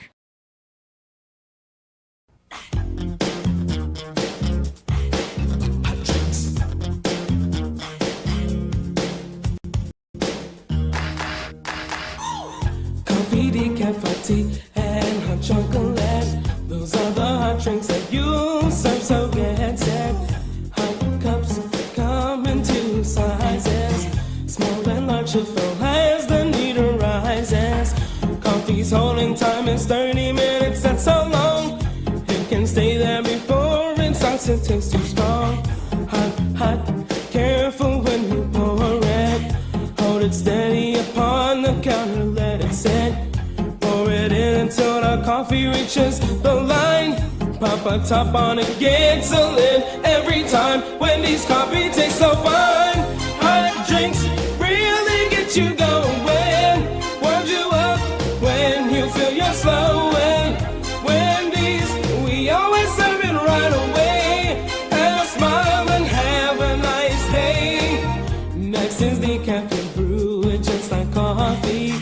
Use the orange pot, it makes it easier to see. But if you're using the packets in your store, put it in the small cup and furthermore, add hot water up to the line and stir it in. Put a lid on and serve it on a tray again. Get a small cup when you're ready for hot tea.